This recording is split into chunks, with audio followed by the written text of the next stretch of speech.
What's going on? What's going on, film fam? Welcome to another episode of Let the Film Speak. I am one of your hosts, Chop. Here with my main man, Willie Jack. Willie Jack, how you feeling this evening, my dog? Hey man, it's Wednesday. I'm feeling good, feeling great. Talking about with my dog, man. So I'm ready to go. Already, as always, man. You know we always ready to go, like my dog Willie Jack says, man. We're gonna jump into the show tonight. Of course, it's Wednesday, so we doing a week 3 recap, man. We had a lot of exciting games happen over this past weekend, man. So we got to jump into some of those, give you some breakdown, give you some analysis, and kind of go through some of those games. But before we do that, of course, we got to go through those house rules, man. That's the same as always. That's like, that, share, that, subscribe. If you're in here right now, like, share, subscribe for us. Tap in with your boys. If you're in here, go ahead and check in with us. Let us know you in the building. Of course, we got the Film Fam check-in coming up in a little bit here just to see who all's in the building. So go ahead and tap in with your boys. Become the newest member of the Film Fam. You know what I mean? Talk in with us. Talk to us. We talk back. And also, don't forget to hit that notification bell, man. How else are you going to know what me and Willie Jack got cooking in the kitchen, man, when we got something coming up? And who knows, man, when we posting and all the other stuff that we like to do. So you do all those things, man, and I guarantee you we will not let you down, man. Announcements for the day. We had the weekly pick'em, man. We had a good week, man. A good week. Unfortunately, I didn't win this week. You know what I'm saying? So it's all good. Tori, brother-in-law was in the building, man. He won this week. You know what I'm saying? He had the most amount of picks correct, man. So shout out to my brother-in-law, Tori, man. He had a lot of those picks correct, man. Coming behind him was Miles. And then Kevin, man, our main man Kevin, he said he was a late bloomer. He said he was gonna make his way up that list, man, and really compete for that first place trophy, man. So Kevin was in third this week, man, and that shifted the standings just a little bit. We still got Miles sitting up there at the top, man. He's sitting at the top right now. Right behind him is Sierra, and then in third is now the new third place guy. Who replaced my wife. It's all good. You know what I'm saying? It's in the family, though. But my brother-in-law, Tori, is now in third place when it comes to the weekly pick'em, man. So, hey, y'all keep getting those picks in. We appreciate it. You know what I'm saying? We got some nuggets throwing y'all. Also, got to get your picks in early this week. You can't wait till Sunday at 11:55.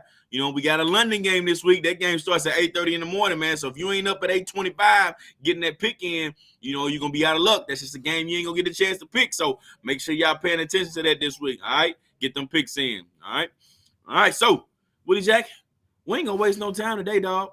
We're going to jump right into it, man. We had a lot of action this week, so we ain't going to waste no time. We're going to jump right into it. And the first game on the docket today, we're going to talk about Tennessee going to Cleveland. Cleveland ended up coming away with this W. They won this game 27-3, Willie Jack. 27-3.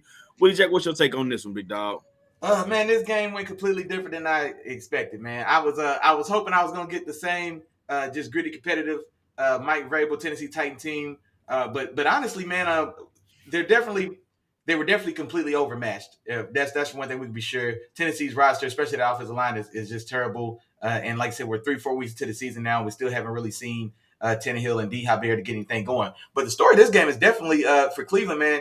The return of Deshaun Watson. Feels like this is the first glimpse of the old Deshaun that anybody who cheers for Deshaun or the Browns has been clamoring about. Everybody's waiting on this old Deshaun to finally show back up. And so this is probably the first game that I would say that the closest thing we've seen to that 2016 guy that everybody loves, or whatever the case. 27 for 33, 289 yards, 2 touchdowns, no interceptions.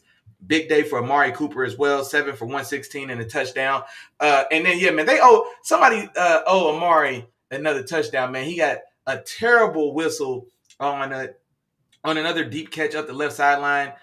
Shakes the DB off and then finishes for a touchdown, or finishes for what should have been a touchdown. The ref blows a whistle somehow, I guess confusing Amari stepping out with, I think, the defender's like glove or hand when he was going. I don't know what he was looking at. He had a good on replay. Every angle shows it was probably a good 6, 8, 10 inches between Amari and the sideline. So should have been a second. It wasn't close. It wasn't close enough to mess up that call. It definitely wasn't close enough to mess up that call. Exactly, man. And so they taking the touchdown away from Amari's stat sheet, but dominant day. Myles Garrett goes crazy, 3.5 sacks, also forced a fumble in this game.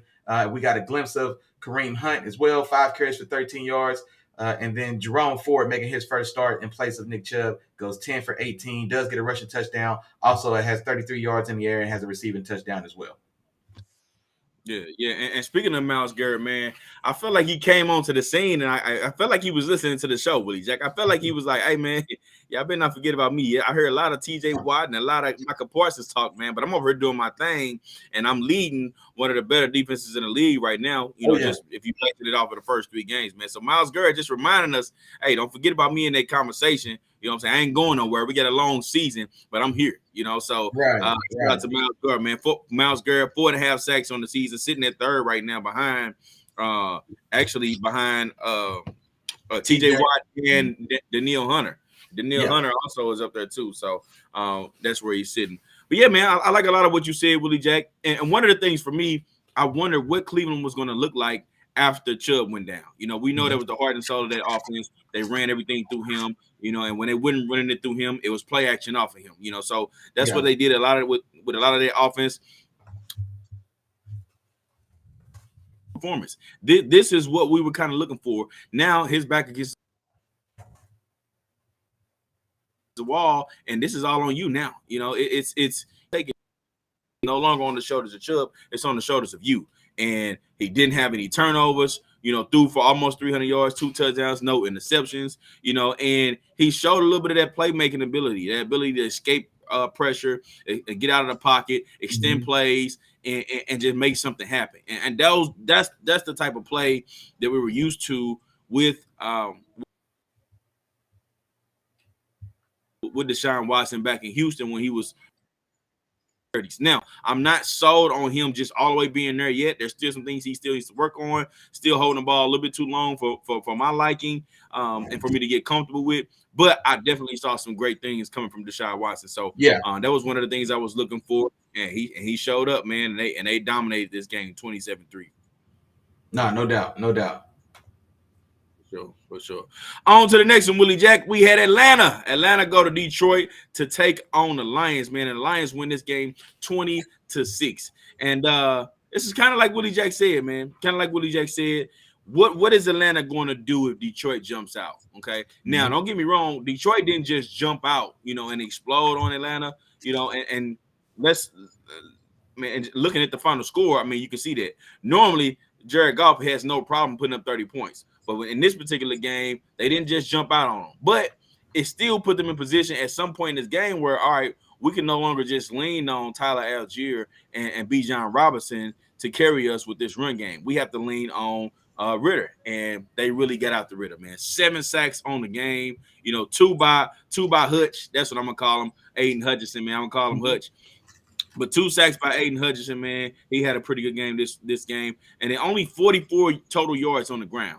Okay, so only 44 yards on the ground for the Atlanta Falcons. If they have a day like that, that usually is gonna mean it's trouble for them and offense and them being able to put up points. And that's exactly what we saw in this game. Only able to put up 6 points, play from behind, and that was just the name of the game for them. And for Detroit, on the other hand, like I said, man, I feel like this was a game, even with some of the injuries and some of the guys banged up, they were going to find a way to win it.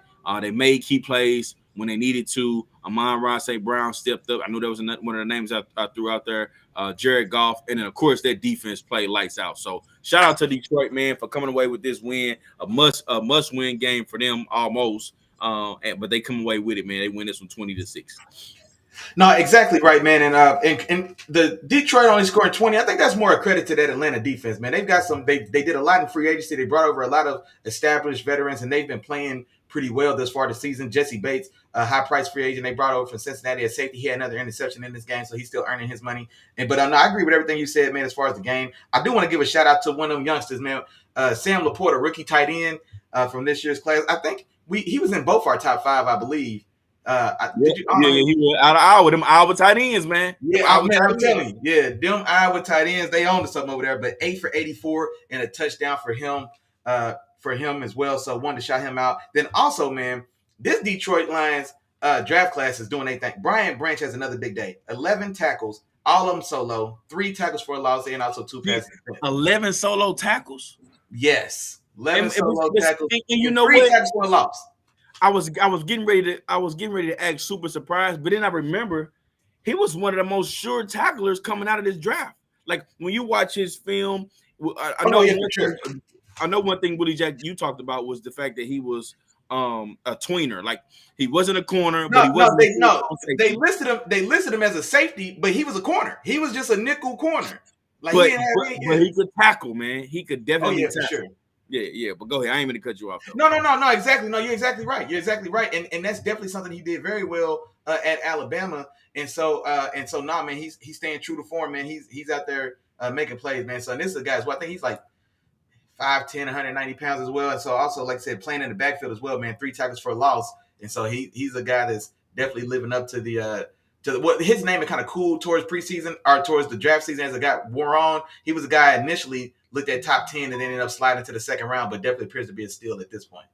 Absolutely. So shout out to them, man. Take care of me. Go ahead. Hold on, man. We got a must be an Atlanta fan in the building, man. Zach Becker.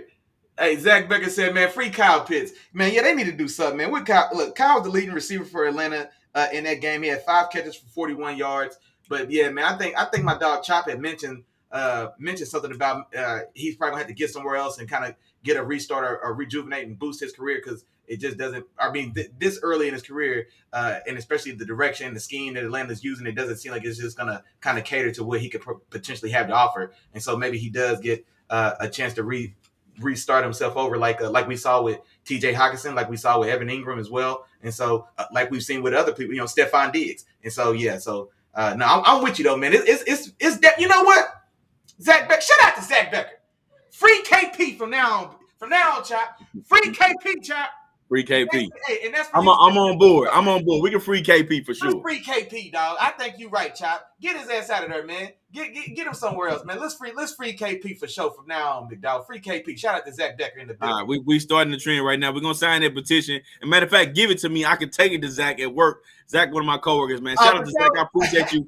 I appreciate you tapping in, man. That's my dog, Zach Becker, right there, man. So I'm gonna bring the petition to my job. We're gonna sign off at the petition. At my job, we're gonna get it squared away, get it sent off to whoever it needs to go to, so we can make this happen, man. So we're gonna go ahead and we're gonna start there right now, Willie Jack. We'll start there right now, man. But on to the next one, Willie Jack. We got New Orleans. They travel to Green Bay to take on the Packers, man. And the Packers ends up pulling this one off, man. They win this game 18-17 in a really, really close game. Willie Jack, what happened in this one, man? What was your thoughts on this one? Dog, it was 17-0 to start the fourth quarter. Green Bay scores 18 unanswered to close this game out at home. Crazy. That's nuts. And crazy. So Jordan Love goes 22 for 44, 259, 1 touchdown, 1 pick. Also has about 40 yards on the ground and has a rushing touchdown as well. But yeah, man, I mean, a lot of times when you see a drastic turnaround like this, normally we could say it's the tale of two halves, like a team gets it going in the second half. But nah, man, it was all saved for the finale, man. So the fourth quarter is when they get this thing going. On the other side for the Saints, Derek Carr starts this game 13 for 18, 100 yards. 1 touchdown, gets injured, doesn't finish. Jameis Winston comes in. And honestly, man, I think Jameis Winston didn't do a bad job at all. 10 for 16, 101 yards, no touchdowns, but also no turnovers, interceptions. And so did a commendable job filling in. Man, a name that that Chopper gave us to look out for, man, was it Keontae Miller, the rookie. I think he was making a start in this game. He goes 9 for 34. Chris Olave, strong day for him, 8 for 104. And then, who else did I want to shout out here? And then before I'm going to throw it to you here, I wanted to shout out as well Rashawn Gary, man. Rashawn Gary on that Packers defense, 3 sacks today, so definitely a big day for him. But yeah, Saints just the Green Bay woke up and had it going in that fourth, and the Saints, man, just to their credit, man, just could not respond. Gotcha, Willie Jack, and I saw it a little bit differently from you, and I get to that point in a minute, in terms of Winston, and it was just a little different, man. So what I saw, and this is what I've been noticing from New Orleans, and I was waiting for them to really kick it into gear. But New Orleans, the defense is playing very, very well. Okay, that's without question. But that offense has been struggling to put up points, man. They haven't been able to put up the points that I thought they would be able to with the weapons that they have. Just throughout the first 3 games, they've scored just 4 offensive touchdowns all season. Okay, just 4. And that's not going to cut it. In NFL, especially with the way the game's played now.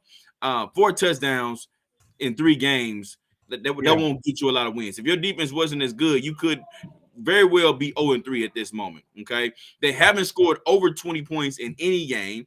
All right, and like I said, they just got too many weapons to do that. Willie Jack, you already talked about them being the score being 17-0. They were shutting the Green Bay Packers out to the fourth quarter, but then of course when Carr got hurt and Winston came in, I think they threw the rhythm off. Okay, because in the fourth quarter, the New Orleans Saints, they gave the Packers more and more opportunities. And here's like their 3 series in a row in the fourth quarter. They went 3 and out, 5 and out, and then another 3 and out.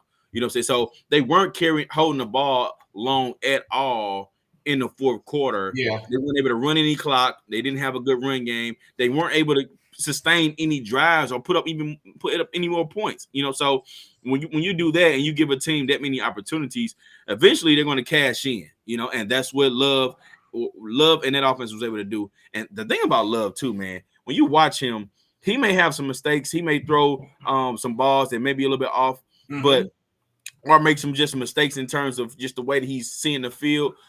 But man, he throws some dimes. I'm talking about some right in the pocket money dimes. So he has good touch on a lot of his throws, and you saw that in that comeback in the fourth quarter. You go watch some of those throws, man. He's just hitting guys, going through his progression, and he looks like a guy that's been learning a lot sitting behind Aaron Rodgers the few years that he has, and now he's getting his opportunity, and he's taking advantage of it. He's shown thus far to be a competent quarterback, and I just can't wait till he gets all his weapons back, till he gets his Christian Watson, till he gets his Aaron Jones back, till he gets all of those guys to get in and start to build that chemistry. And I'll tell you right now, Willie Jack, I'm starting to feel real good about our bold prediction, man, about the Green Bay Packers winning the division. You know what I'm saying? So I'm feeling real good about that, and hey, they're looking really good. And they come away with this W, man, with their big fourth quarter performance. No, and I think everything you said is fair and it's accurate as well. Now, the only thing I would say is that the expectations of Jameis, I was like, when Jameis came in, I wanted him to do well, and the biggest thing for me is like, man, I did not want him to turn the ball over. Absolutely. I did not, because it don't matter the circumstance, don't matter what happened. He's not gonna get no freebies. I was like, man, just play clean ball. But not. And that's one guy you've always been a fan of. So I knew you was rooting for him. I was just like, come on, I know you're gonna be rooting for him this week too if he comes out and starts. So I definitely they play in Tampa Bay. I hope he kicked Tampa Bay's ass. I hope he go 350 on their ass, Chop. I'm telling you, I hope him and Suave Live do their thing, man. We'll get to that for sure. For sure. And then shout out Sis in the building. That's Mrs. Boyce. She said, yeah, Jameis looked scared the entire time. I was like, yeah. Jameis know exactly what time it is, man. Jameis is about 2 more picks from being out this league, man. The way some people look at him. So hey, he's on thin ice. No, Jameis ain't going nowhere, man. He may be one of the best, if not the best, backup quarterback in the league right now. Just looking around the league right now, so I'm trying to tell you, he ain't going nowhere. He's on a short list. If he's not the best, he's on a short list, man. Then also, man, your dog Zach back in the building said the NFL is better when Jameis is slinging the rock for 400 yards, 4 touchdowns, and 4 picks a week. Man, I feel. Do you feel me? I'm telling you. Bring back, you know what I'm saying? You know what that used to get you about 15. You know what that got Brett Favre, bro? It got him 3 MVPs in a Hall of Fame career. Hold on, slow down. Hey, that was the original. We're not gonna do this Brett Favre, okay? I ain't got Brett Favre don't have no 30 for 30s yet. He ain't got no 30 for 30 out yet. Hey, but I'm just saying, man. Hey, he did throw a lot though. He did throw a lot of interceptions. Hey, I love Brett Favre, bro. I love it, man. But yeah, Brett was airing that thing out, man. Somebody catching his rock, bro. He's like, man, I'll let it go. Somebody got it. But yeah, for sure. Shout out to Zach back in the building. Gotcha. All right, Willie J. Now let's move on to probably the craziest game of the week, man. Denver Broncos. They go to Miami and they lose this game 70-20. Hold on, let me see it. Say it one more time. Because people, let me make sure. I'm not skipping. My camera not froze or nothing, right, Willie Jack? You can hear me clearly. You know what I'm saying? And if you're in the chat, make sure y'all can hear me clear, because I don't know if y'all thought that was a mistake, what I just said. But Miami won this game against the Broncos 70-20. Bruh, that sound like Alabama was playing Northwest Missouri State, or Georgia was playing Valdosta State. You know what I'm saying? I don't know what was going on, but that was the final score of this game. And let me start this game by shouting out Mike McDaniels. And I shouted him out in the pregame show on Chop Willie in the morning, 10 a.m. every Sunday morning. Check us out. If you don't know, if you don't know, you know now. You know what I'm saying? Sunday mornings, 10 a.m. we live and we giving y'all previews of the game. But anyway, I shouted out Mike McDaniels because Mike McDaniels got them boys cooking, man. He's cooking up some stuff. He's coming up with all different types of plays, different formations, and different things to scheme his guys open. And he has the perfect players in place to do what he needs them to do. Okay. He has a quarterback that doesn't hold on to the ball long. He gets the ball out very quick. He has the fastest wide receiver in the league that'll stretch the defense out. Okay. The fastest tandem of wide receivers. Yeah. The fastest tandem of wide receivers. Yeah. So then, because of that tandem, there's no way in the world you can put 8 in the box. You put 8 in the box, y'all dead over the top, okay? So with that being said, that spreads things out for probably the fastest running back in the NFL, okay? Yeah. But not only just the one fastest, they may have the 2 fastest running backs. They do have the fastest tandem. Fastest tandem wide receivers, the fastest tandem running backs in the league, man. This is a 2 4-by-1 teams. 2 4-by-1 teams, man. And it was only one drive in this particular game that they didn't score. The rest were touchdowns. Everything was a touchdown. There was not one field goal, except if it was an extra point in this particular game. And like I said, they got a track team. And when I looked at this, I said, you know what? I'm going to go look at the times for each of these players, man. And I looked at it, and I didn't do Jalen Waddle because Jalen Waddle wasn't playing in this game. But Tyreek Hill, 4.29. Raheem Mostert, 4.32. Devin Achane, 4.32. Braxton Berrios, 4.4. Robbie Chosen, formerly known as Robbie Anderson, 4.36. Like, that is crazy. And that's I didn't realize Braxton Berrios is that fast. The little short. Well, see, the only reason I knew he was fast is because I remember a lot of people talking about that when he was with Tampa Bay. And he was the one guy that Tom Brady would stretch the field with. Matter of fact, you remember Scotty Miller. Are you sure you're confusing him with Scotty Miller? The little short white receiver that was a burner over in Tampa Bay. I think that was Scotty Miller. Braxton, you might be right. You might be right on that one. Yeah. Okay, Berrios did come from somewhere else though. I'm trying to think where he was at before. I looked up his time. I know I looked up Braxton Berrios' time, and it was a 4.4 for sure.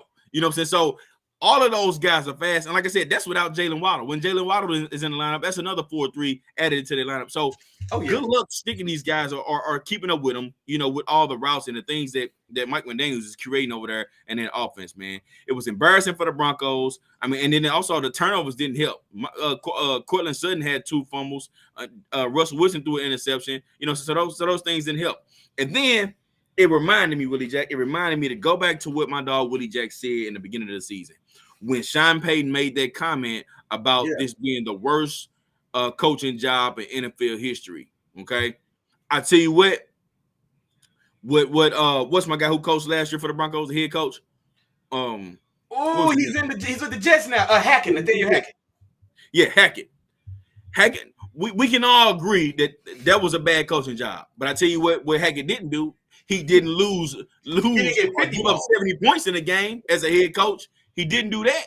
So as of right now, regardless of if Russell Wilson and the offense is looking better and all those different things, Sean Payton, you the head coach. And a lot of times we give head coaches the benefit of the doubt if we know they're focused on one side or the other. We know Bill Belichick focuses on defense, so we don't really, put too much on him in terms of the offense. We know Shanahan is offense. We don't put too much on him in terms of defense. Well, we do this a lot with coaches, but nah, Sean Payton, you the head coach. Bill Belichick, y'all head coaches. Shanahan, you the head coach. So even if you're not doing it or orchestrating the offensive defense, you're the head coach of that. So Sean Payton, you on the clock, bro. It's looking real bad for you right now. Hey, after all that stuff you talked about, the coaching staff and all that type of stuff, you ain't out here backing it up, man. So I'm sorry I was on there a little bit too long, Willie Jack. No, you good. That's ridiculous. That is ridiculous, and you need to turn it around and get it together right now, man. He needs to get it together. So there you have it, man. No, and well said. And honestly, man, and then the only thing about it is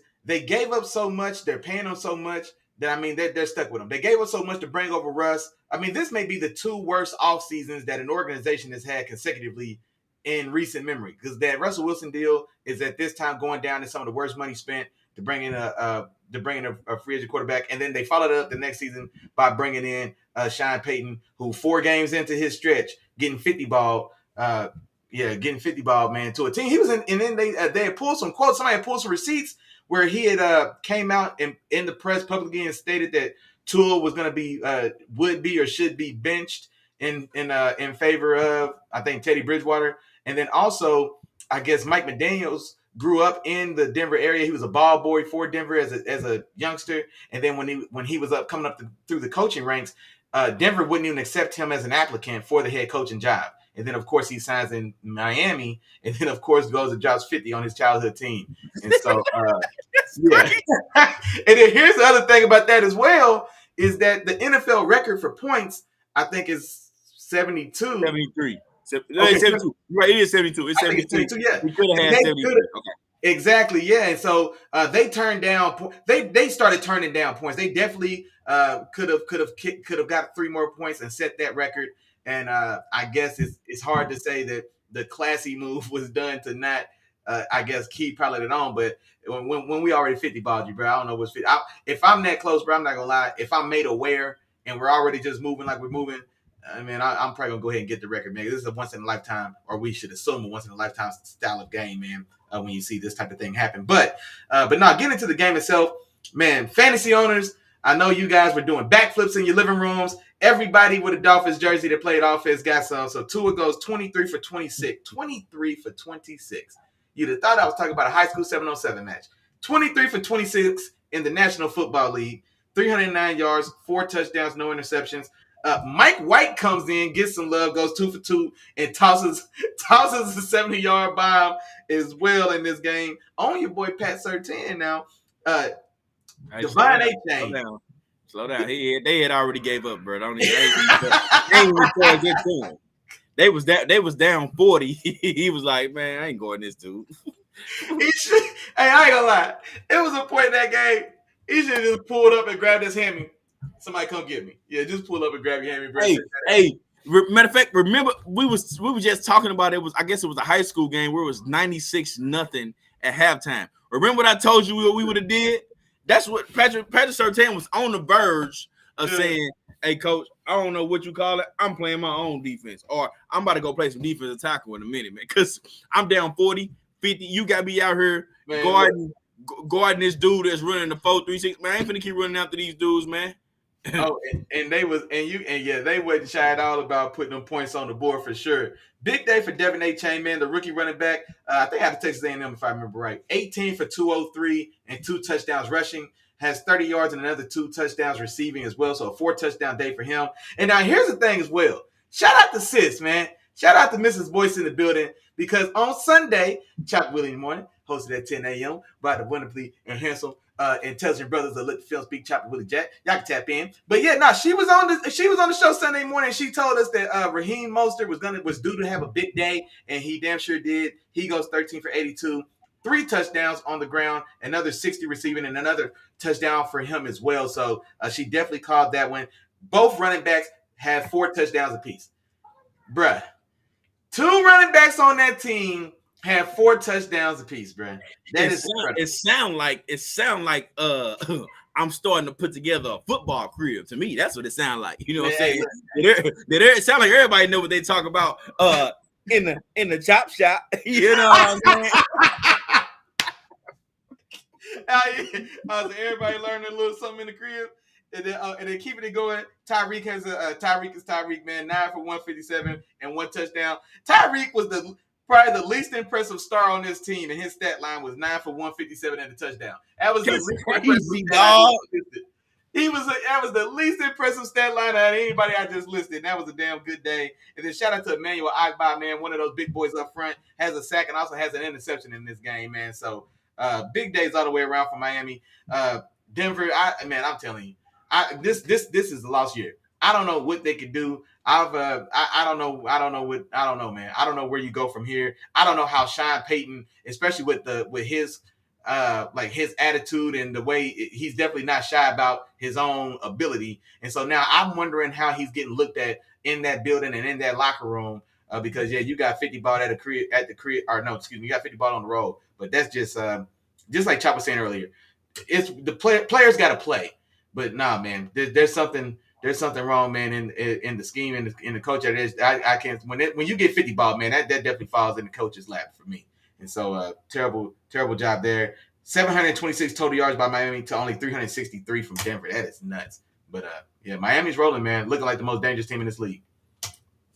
Gotcha. All right. Well, let's get on about that one, Willie Jack, man. And I'm, you know what? I'm not even gonna put too much into that game as well, man. I'm not gonna put too much into that game. Of course, they won't do this each and every week, but we just see how explosive a team like that could be. So that's my thing there. On to the next game, Willie Jack. And this one right here was my dog Willie Jack's game of the week. All right. His game of the week. He had the 2 0-2 teams, man. 2 former playoff teams from last year, 0-2, as must-win of a game. Must-win of a game could be, it's just sitting there.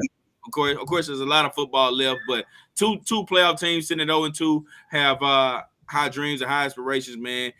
We had the Los Angeles Chargers go to Minnesota. The Los Angeles Chargers end up pulling this one off. They win this game 28-24. So, Willie Jack, this your game of the week, man. You want to start this one off?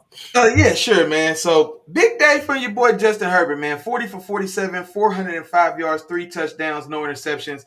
Keenan Allen, monster day for him. 18 for 215 receiving. Also threw a 49-yard touchdown pass as well to his dog, Mike Williams. Speaking of Mike Williams, he goes 7 for 121 and a touchdown. Unfortunately, was lost in this game. Suffered a torn ACL.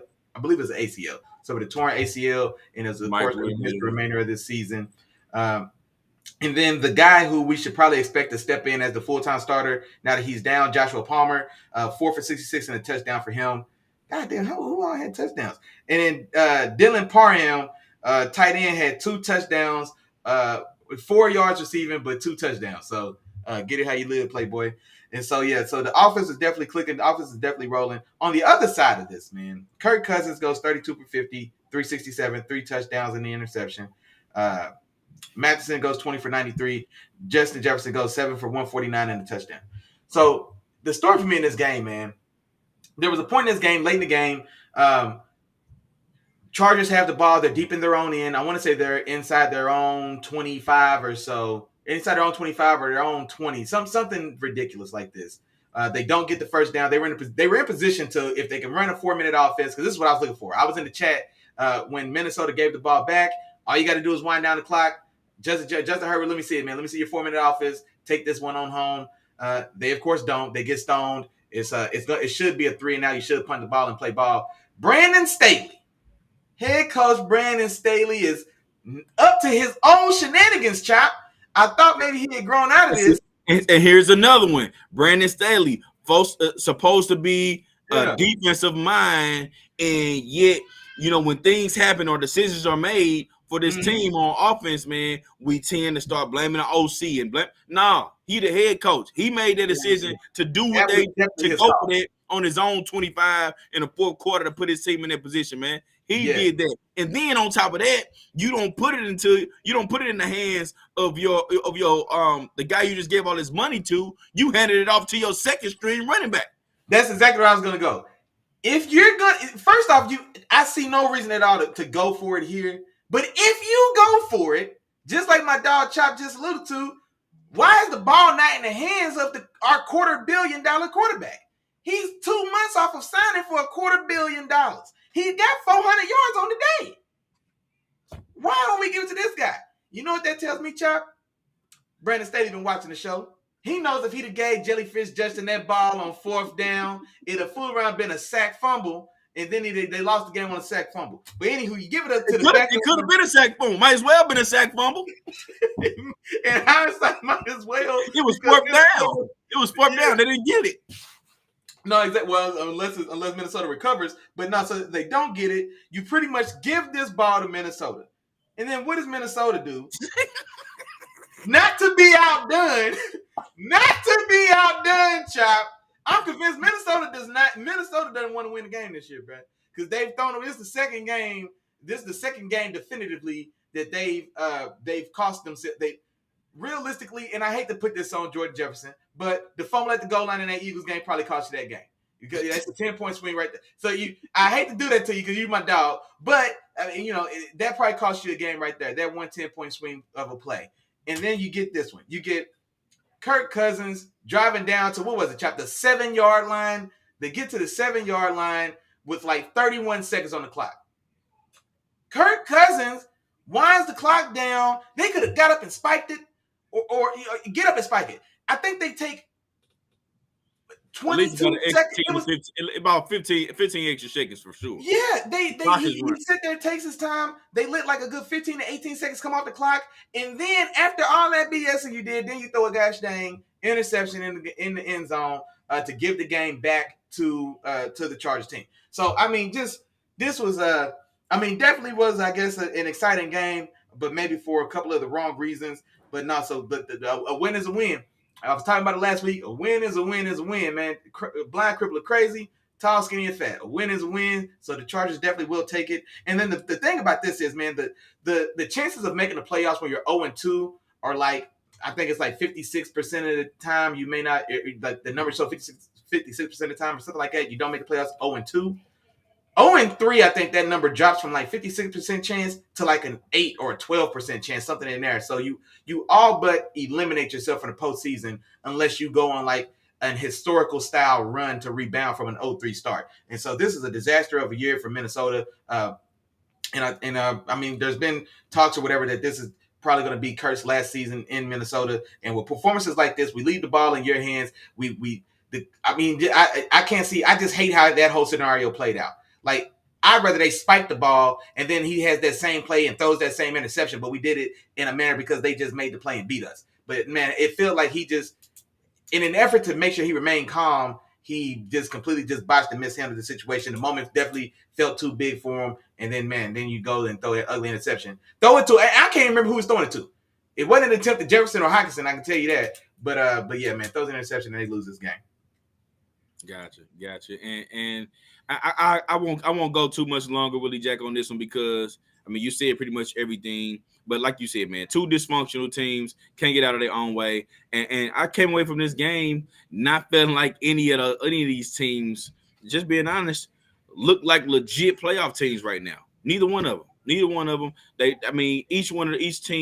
Each of the teams are talented in their own ways. We know Minnesota can put up a lot of points, and we know we know the capability of the Chargers too, man, but they just can't get out their own way, can't trust them. But what I will say though, Willie Jack, what I will say is you made a prediction, Willie Jack. You know what I'm saying? You had a performer of the week, man, and you were almost spot on with this prediction, man. But instead of telling everybody, man, I'm gonna let everybody hear it for themselves, man. And Willie Jack always tells y'all, and this is just a reminder. Yeah, on that Sunday morning show at 10 a.m., Chop Willie in the morning. You know what I'm saying? We're gonna keep on saying it throughout the day. We drop a few jewels here and there. You know what I'm saying? A little bit of jewel dropping. You know what I'm saying? This week, I gotta give it to my dog Willie Jack, man. And this is why I chose him as my partner, because hey man, the guy be on point when he be on point. I mean, sometimes I have to, reel him back in, you know what I'm saying? But sometimes he be on point, man. So I'm just gonna let y'all hear it yourself, man. Listen to my dog Willie Jack talk about this. Also, where you get your player of the week, man, Justin Jetta's best in the business, Jefferson, has himself a day, man. 150 yards. I'm looking for 2 touchdowns and 150 yards. And so the Chargers defense, and we've said this before, that defense, they've got a lot of names, but they don't have a lot of players.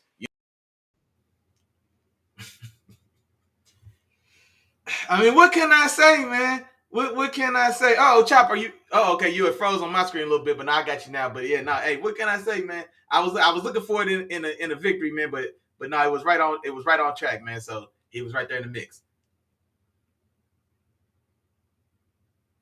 Chop, can you hear me?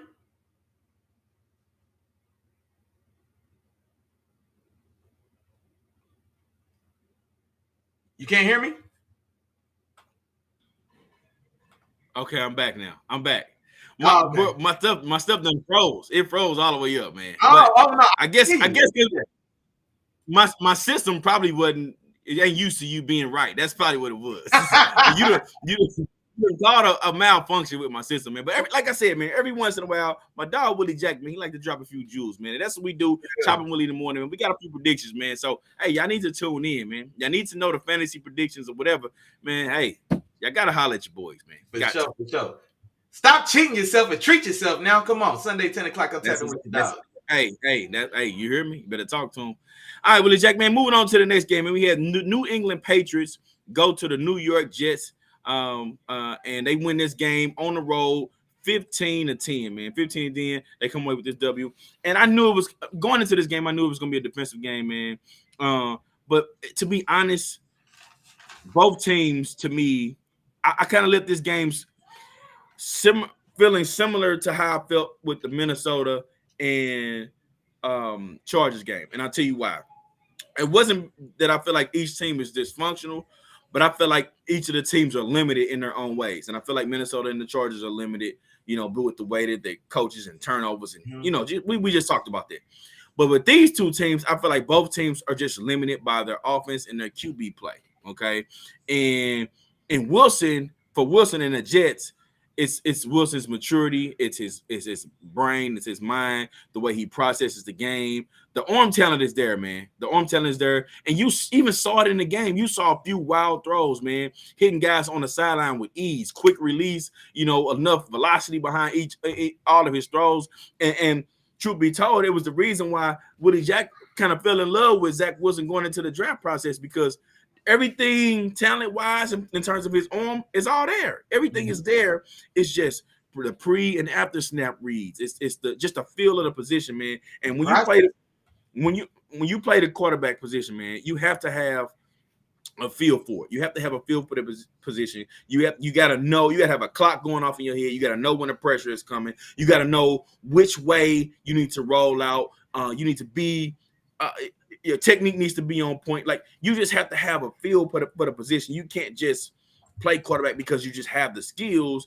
You just have to have that other aspect too. And that's the thing I think that Zach Wilson lacks. On the other side of the ball, it's for Mac Jones, it's a total opposite. He doesn't have the arm. He doesn't have the arm talent that Zach Wilson has. He doesn't have the velocity, and you saw a couple of awful throws, just bad misses in this game from guys in one-on-one coverage that had a little bit of separation, and he couldn't hit those throws. And I feel like if you can kind of put these two QBs together, we might have a decent guy, man. We might have if you gave Mac Jones Zach Wilson's arm, shit, he'd be Justin Herbert. Hey, but the only difference is I've seen a little moxie in Mac Jones. I've seen a little bit of that. You know what I'm saying? So yeah, he got a little backbone. I seen it. But I seen a little bit of that in him, man. But you put those two guys together, man, and I think you got something. But just watching this, man, I think both of these teams are limited by those two guys. Ultimately, the game played out like I thought it would. Bill Belichick schemed up some things, and Mac Jones was able to do enough on offense in order to will his team to a victory. Neither offense looked too over. They didn't look overwhelming at all. It just looked like a better schemed up coach team in this New England Patriots team. So they came away with the W. And Zach Wilson them end up having a chance with a Hail Mary at the end of the game, almost caught by Randall Cobb, but they couldn't quite pull it off. So New England Patriots, they come away with the W, man. Nah, man, this felt like painful football to watch, man. So Absolutely. This was a tough watch. This was definitely a tough watch. And as ugly as this game was, Chop just told y'all, Zach Wilson and those Jets were a Hail Mary. They would have been an amazing play for sure, but they were a Hail Mary away from winning this game still somehow.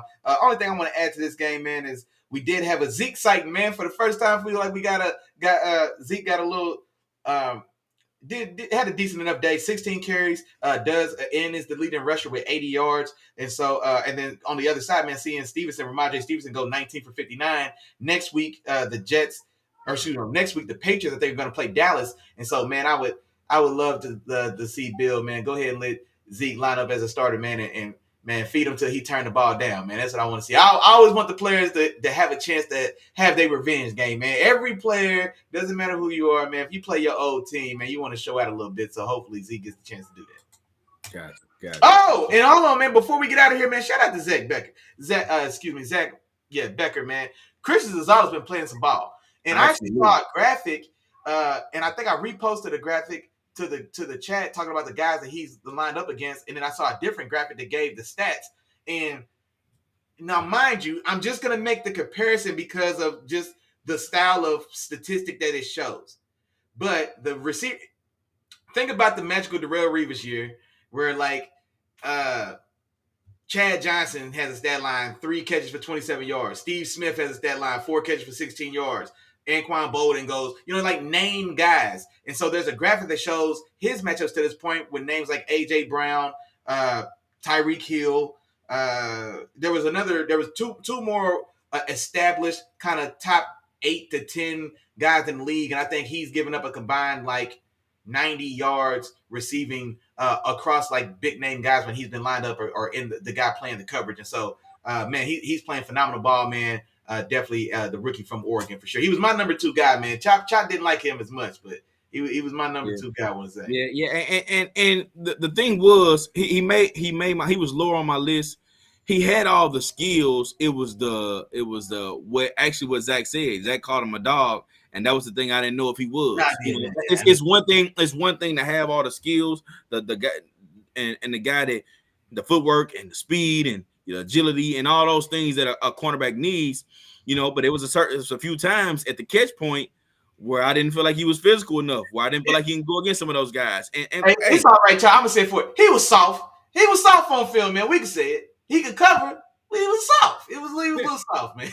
Yeah. So I mean, there you have it. I didn't want to call him soft. I know you didn't want to say it, so I got you. I gotta protect my corner brethren. You know what I'm saying? I represent the corners out here. You know what I'm saying? But yeah, that's exactly what it was. But yeah, sure, I mean, Tyreek Hill coming off a 200-yard game and 2 touchdowns, went there and went 5 for 40. You know what I'm saying? So I just let that sink in and let y'all think about that a little bit. You know what I'm saying? So yeah, that's kind of how that played out. On to the next one, Willie Jack. You had your boy, Big Josh, man. Big Josh and the Buffalo Bills. They go to Washington, and they come away with this W, man, and they blow Washington out, man. They win this game 37-3. Willie Jack, what happened in this one, man? Oh, hold on. I got to get my hashtag Big Josh in the chat, man. Shout out to Big Josh, man, getting it done. Now, this was a modest day. You know what I mean? So it wasn't necessarily like last week, but 20 for 32, 218 yards, 1 touchdown, does throw the interception. Also has 46 rushing yards on 3 carries and 1 rushing touchdown as well. Dalvin Cook. No, not Dalvin. Little brother. James Cook. There we go. James Cook. Cook. Second week in a row. Now, this is another thing I want to see as well. And we talked about it last week. Last week's game where Allen plays a phenomenal game, very clean, very accurate as far as the statistics go. But he got a lot of help on the ground from James Cook, who took a lot of that pressure that we normally see from Josh Allen to have to be his, be his own tailback as well as the quarterback. Well, James Cook puts together another good performance, man. 15 carries for 98 yards. Stephon Diggs has a good day as well, 8 for 111 in the air. But definitely, the story of this one, man, that Buffalo defense, Sam Howell couldn't breathe without, you know what I'm saying, like wiping a Buffalo defender, like running from, like he was just running for his life. I didn't want to get caught up, man. I didn't know where that was going. I didn't want to get caught up. But by the way, I got a clip coming up, man. Not today, but I'm gonna put together a reel, man, before the end of the season, man, of all Willie Jack's pause moment, man. I'm trying to tell you, I felt one coming, bro.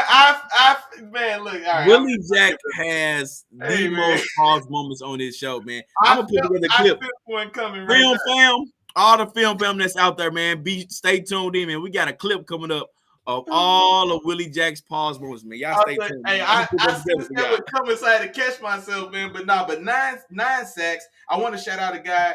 He's not necessarily a rookie guy. I try to shout out like rookies when they hit the stat sheet in a special way. But this is a guy I don't know who he is, where he came from. He's a young player. Terrell Bernard, a linebacker, stack linebacker, has 2 sacks and an interception in this game. So monster day. I would imagine that's got to be a career day for that kid to this point. So shout out to him. AJ Espinosa also has a defensive touchdown in this game as well. But yeah, no. Then on the other side of that, man, Sam Howell, 19 for 29, 170 yards, 4 interceptions, no touchdowns. So just all told, man, an extremely rough day for him. And I mean, Yeah, it's just an ugly day at the office. And this is on the heels of us singing the praises of EB, man, Eric Bieniemy. Yeah. So we were just kind of singing his praises about, how he's had, success, to this point with that Washington offense, him installing his version of the Andy Reid offense. And this was probably easily the worst outing that we've seen from them. But like I said, man, give Buffalo's defense specifically credit for that, man. So they were out there putting it on the Magic Johnson's Washington Football Commanders in that Sam Howell led offense. Gotcha.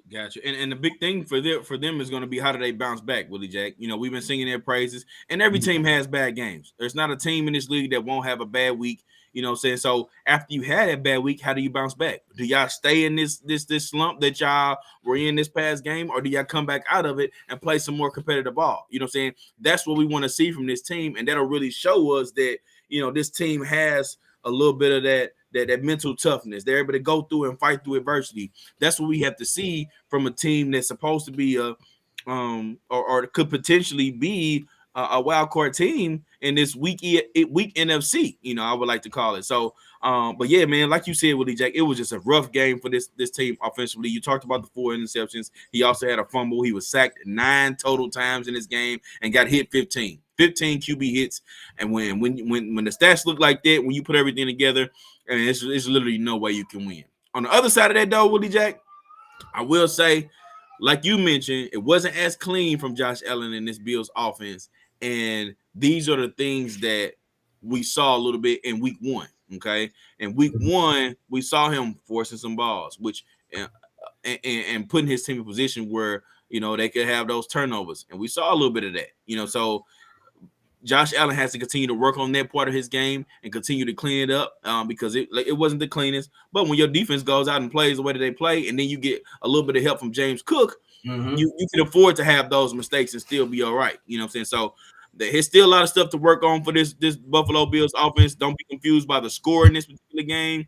But I will say that it was a good win for Buffalo, starting off with that first loss of the season, but then coming back and now they're 2-1 and they're right back in contention, man, and competing, at the top of this AFC. So kudos for them, man. Good win for them. No, and especially in a division, man, where it looks like the Dolphins are red hot on fire. So they've got to try to keep pace because it feels like you drop an extra game here or there, and Miami rolling the way they are, man, and then maybe you take yourself out of the race for this division, man, the way Miami's looking. So yeah, definitely need all these wins. Absolutely. All right, Willie Jack. We're going to do one more game real quick before we go to a break, Willie Jack. We're going to step into this next one, man. This next game, we had Houston. Go to Jacksonville to take on the Jaguars, man. Houston pulls up. I guess you can call it an upset, man, because I don't know how many people expect them to win, but they win this game 37-17, man. And for me, if you're Jacksonville, the Jacksonville Jaguars, this can't happen, man. You got an 0-2 Houston team, a divisional team. They come in your house in Jacksonville. You supposed to be a contender. We've seen all the excitement and all the hype from the end of the year last year to this year and all the things that you added, and the pieces and this is supposed to be the year that you step in and really become a contender. If this is who you are, you cannot let this happen. You cannot let a Houston team with a rookie QB, a rookie head coach come in your house and beat you by 20. I mean, that just can't happen. You cannot let that happen. You have to find a way to get this squared away, get this fixed. All right. And right now, as far as what it looks like, something's off in Jacksonville. We didn't get good. Willie Jack used to always talk about good Trevor and bad Trevor. Yeah. I don't think we got bad Trevor, but we didn't get good Trevor. I'll tell you that for sure. We did not get good Trevor. You know what I'm saying? 2 rough games back to back. Last week, they didn't even put up a touchdown. And then 2 rough games for Calvin Ridley. Calvin Ridley, where you at, man? We brought you in here to be the number 1. You look to be the number 1 that first week. All right, we need you to get yourself about that mud, man, and start making some plays. Trevor, you got to start making some better plays. You got to start, eliminate the interceptions, eliminate the bad plays, and start to consistently play at that high level and not be so up and down, and not be so sporadic and all over the place. You got to get yourself together, okay? In the defense overall, man, has not been showing up the way I feel like they could show up or not playing to their potential, in my opinion, man. And it was one thing that I saw in this game. It was early in the game. It's 3rd and short for Houston. Okay, 3rd and short. It's maybe like a 3rd and 3 early in the game. It's 3rd down and 3. The cornerback is playing 8-9 yards off the ball. Like all Stroud did was turn and hit a quick slant for easy 8 yards. Easy 8 yards. And normally, if you see something like that, a lot of times that just means that cornerback is breaking on every route. He's breaking on anything short. The moment he sees you break, he's breaking on it. He's coming up and making a tackle, or he's trying to pick it and go for 6. That didn't happen on this one. It was easy, soft coverage. It was like pitch and catch. You can't give an NFL quarterback that. You give an NFL quarterback that, he's going to hit that 9 out of 10 times, man. 9 out of 10 times. You know what I'm saying? So those are things you can't do. So I'm looking at those things like, all right, coaches, that's on y'all. You know what I'm saying? That's on y'all. You can look at the players and say whatever, but that's on y'all. You need to be on top of that and get your players in check, or something needs to happen to where that doesn't happen no more. You can't give up easy plays like that, man. But other than that, man, I got to give Houston their credit too. And they may have something to strive with, Jack. They may have something, man. 280 yards, 2 touchdowns, man. No interceptions. I don't think he's threw an interception yet this season. And then he's starting to build on their connection with Tank Dell, man. Him and Tank Dell look like they may have something here, you know, in the future. Of course, both of them going to have some growing pains. They're going to have to continue to grow. But they look like they got something going here. And then you got D'Amico Ryan's defense, man. Those guys are flying around, playing with a lot of passion. You know what I'm saying? That pass defense is locked down, and they showed up that game. So shout out to this Houston team. But Jacksonville, you got some things to fix, man. No, and honestly, and one of the things I talked about on our Sunday show when we were previewing this game is that Trevor Lawrence, to this point in his career, he's just struggled with Houston. I think he was 1-3 when facing Houston going into this game. So now, of course, falls to 1-4. But for whatever reason, I mean, he's just kind of not figured Houston out. But then the thing about that is it's a new coach and a new scheme. And so, I mean, I don't know what it is, but for whatever reason, to this point in his career, man, Houston just seems to have Trevor Lawrence's number. But no, man, just like you said, man, one thing I want to want to just add to that, I think you did a very good job summarizing that. And shout out to my dog, man, Tom. Man, Tom, are you still in the building? I know you was in the chat earlier, big dog. And so that's our resident Texas fan. Matter of fact, shout out to my dog, man. Me and my dog Tom, we're going to that Steelers versus Texans game this weekend. You know what I'm saying? So matter of fact, man, I might see if I can get some type of live footage or something like that. You know what I'm saying? Maybe for the film. But shout out to him, man. So I know he's excited to talk Texas football, and to definitely sing the praises of CJ Stroud. 20 for 30, 280 yards, 2 touchdowns, just like my dog said. Him and Tank Dell definitely had a big day. And this is the thing as well, because the first 2 weeks of the season, CJ Stroud and Nico Collins, I think, the other young receiver that they had. So that was kind of looking like that was his kind of go-to guy for those first 2 weeks. They had a big week. I know just last week for sure, I think Nico Collins go for like 120 yards. And so then this week we see Tank Dell explode for a big day, 5 catches, 145 yards, and a touchdown. And so, man, there's definitely a lot to like and a lot to love if you're a Texans fan as far as looking at the outlook of this team. Because just like my dog Chop said, man, Jacksonville was expected to honestly, by a lot of people, myself included, to more or less walk through a lot of this division. I thought they'd get some hard-fought games against Tennessee, of course, just from what I expect from Mike Vrabel and his guys. But I expected Jacksonville none of these teams to really challenge them for this division. And not to say that the division's in question, but just how far they can go past maybe winning a soft division in the playoffs against other quality caliber teams. Maybe now I'm starting to kind of, if this trend that we're seeing from them continues, then maybe now I'll kind of temper my expectations, because a lot of us were looking for this to be a potential kind of breakthrough year for Trevor. They got the playoff victory last year against Justin Herbert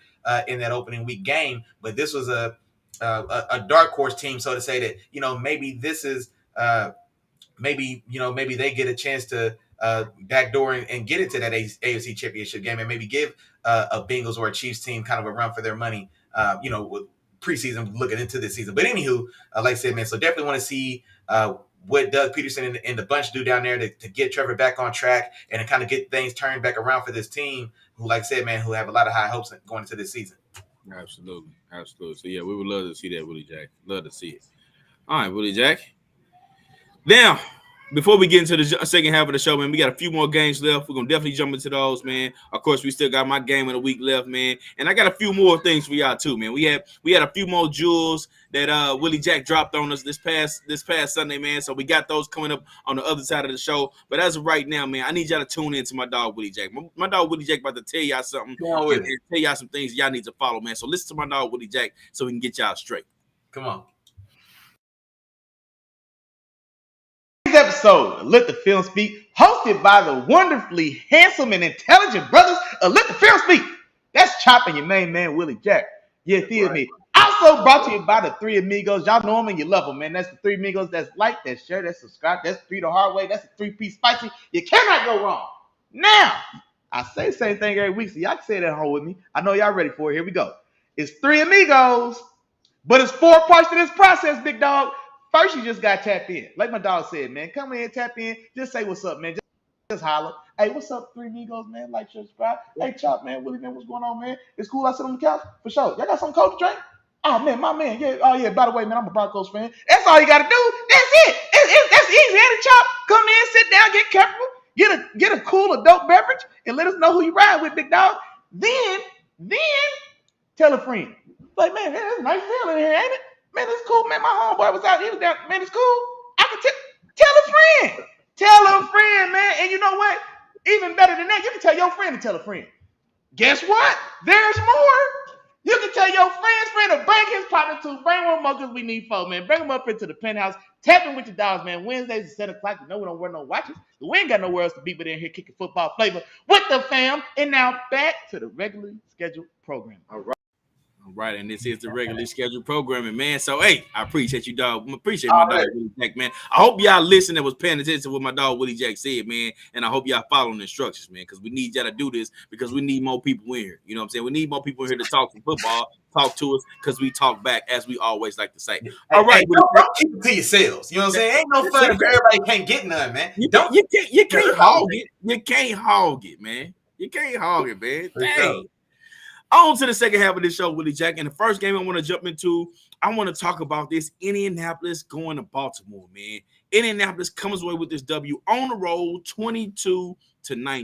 All right, 22-19. And Jeff, I saw your comment in there, man. And I know you said it's a divisional matchup and so on and so forth. But I would have felt a little bit better if the game was a closer game like this, a 22-19. Okay, cool. That's a divisional matchup. No, Houston beat them boys by 20.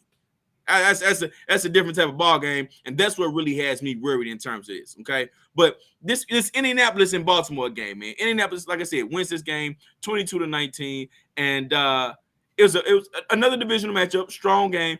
But here's the thing: that's not a divisional matchup. You're right. But that's a good example. But still a good example by me though.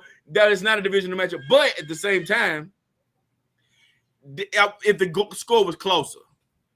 I got you. You know what? Don't worry about it. Let's switch the attention to Willie Jack. Let's switch to Willie Jack. Because Willie Jack was on to something. All right. He was on to something, but he couldn't quite pull a trigger. You know what I'm saying? Couldn't quite pull a trigger. And if y'all in the chat, please, if y'all listen to this guy, man, tell me why y'all think Willie Jack ain't pull a trigger after he came across and said this, man.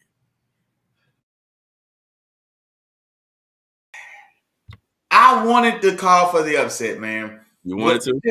I really do, and I still do, man. I want to, but I feel like if I wish this game was in Indianapolis, and then I'd have went ahead and jumped out the window, man, and took Gardner Minshew to handle his business at the crib, man. Because when you just see the injury report for Baltimore, it's like, golly, man. They got like 9 guys out of this game, and like 6 of those guys are legitimate starters. You know what I'm saying? And so it's just when that's what I mean, just knowing what's stacked against them, man, just from a roster perspective, man, it's just, man, you start dropping so many bodies, man. It's only so long before you really start to kind of feel the effects of that, or you just can't cover up those holes from those guys that aren't in anymore.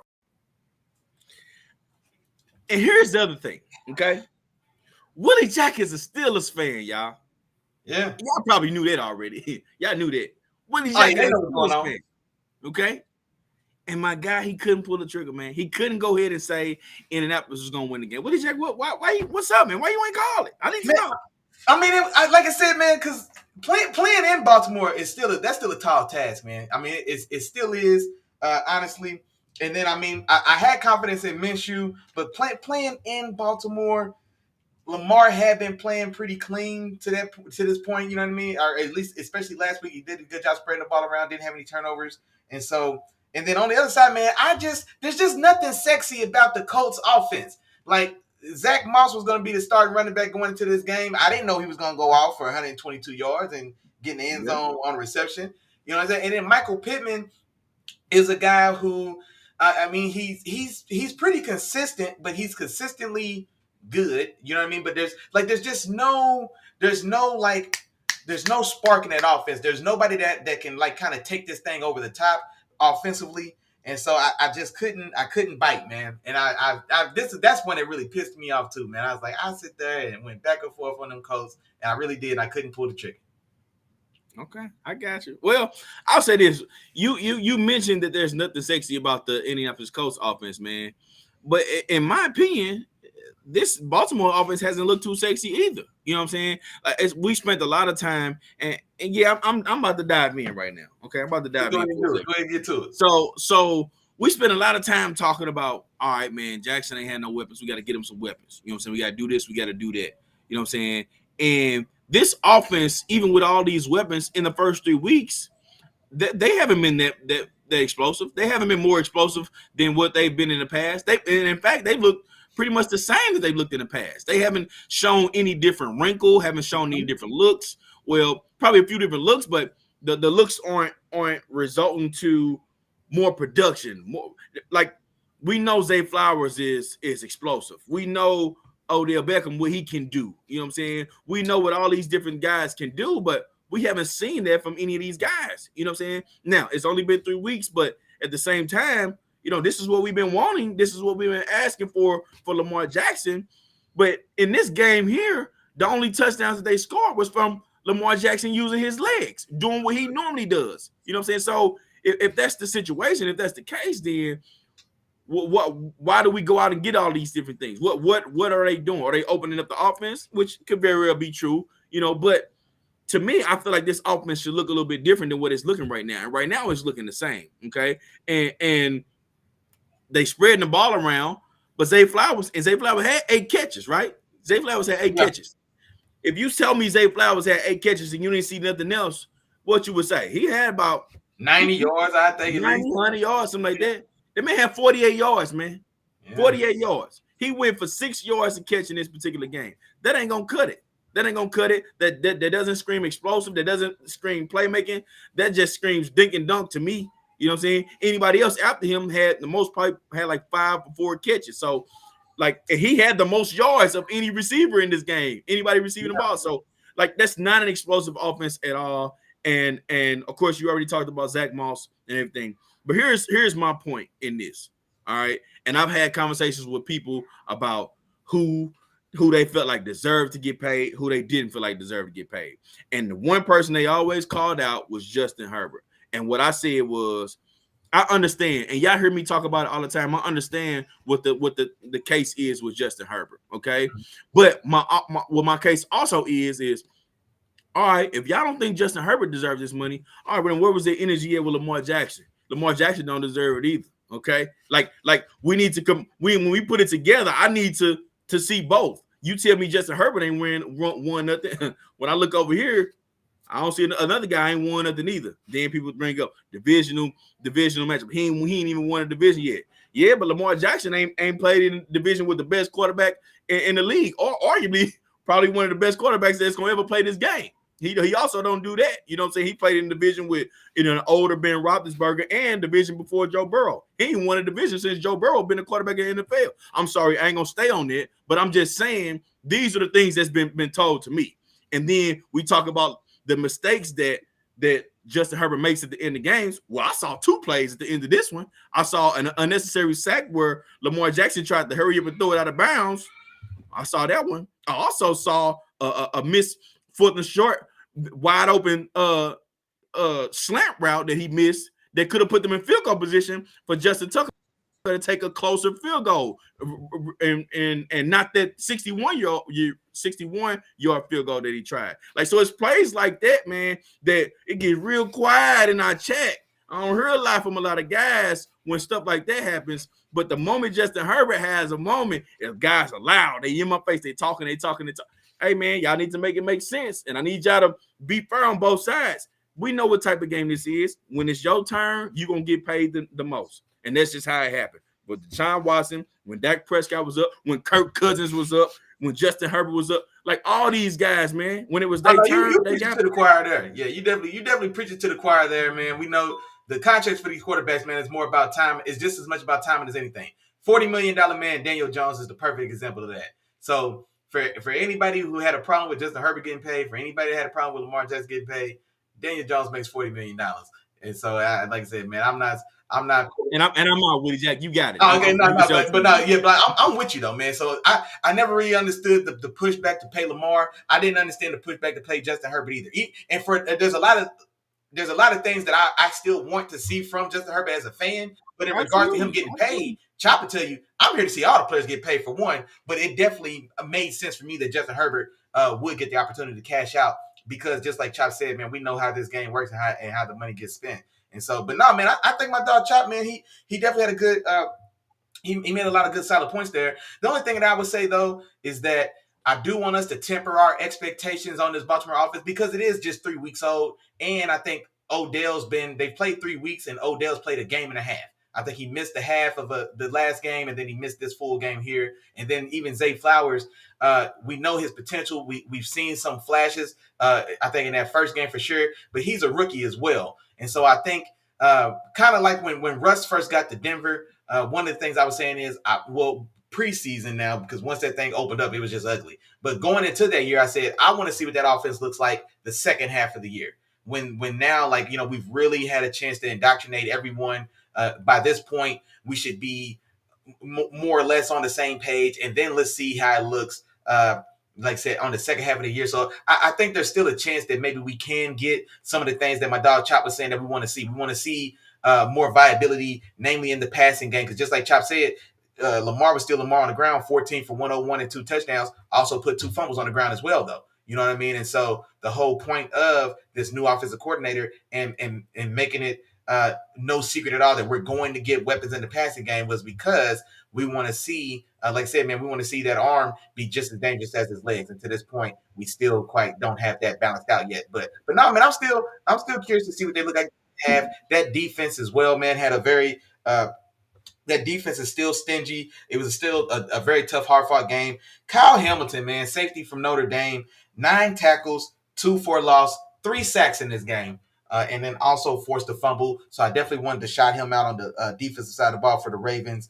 And then that Colts defense as well, man. They've definitely been playing good ball. I want to shout them out. 4 sacks as a team, 3 forced fumbles, 2 of them, like I said, on Lamar. And then also, Chop, we should probably give some mention to. There was I guess a debated or a disputed call versus no call in this game in a crucial moment. There was a no call on what a lot of people feel was a pass interference on Zay Flowers during the crucial moments there that ended the drive for Baltimore, got the ball back to Indy. And so I don't know where you fell on that, if it should have been PI or if you're okay with the no call or whatever the case. But this was still, like I said, a very tight, close game, a game that, like I said, they were still in position to win, but they do lose. And anytime my Steelers win and the Ravens lose, it's a good Sunday for your boy. So I'm not mad about it at all. You know what I'm saying? Don't misunderstand me. But yeah, just also I just wanted to close it out with that though, man. But yeah, I think my dog Chop did his thing in that one.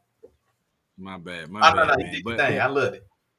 In terms of the call, and I get out of there. But in terms of the call, I did feel like it was a pass interference, but at the same time, they had other opportunities, multiple other opportunities. So a lot of times, a lot of people like to put it on or use the one particular play as a scapegoat.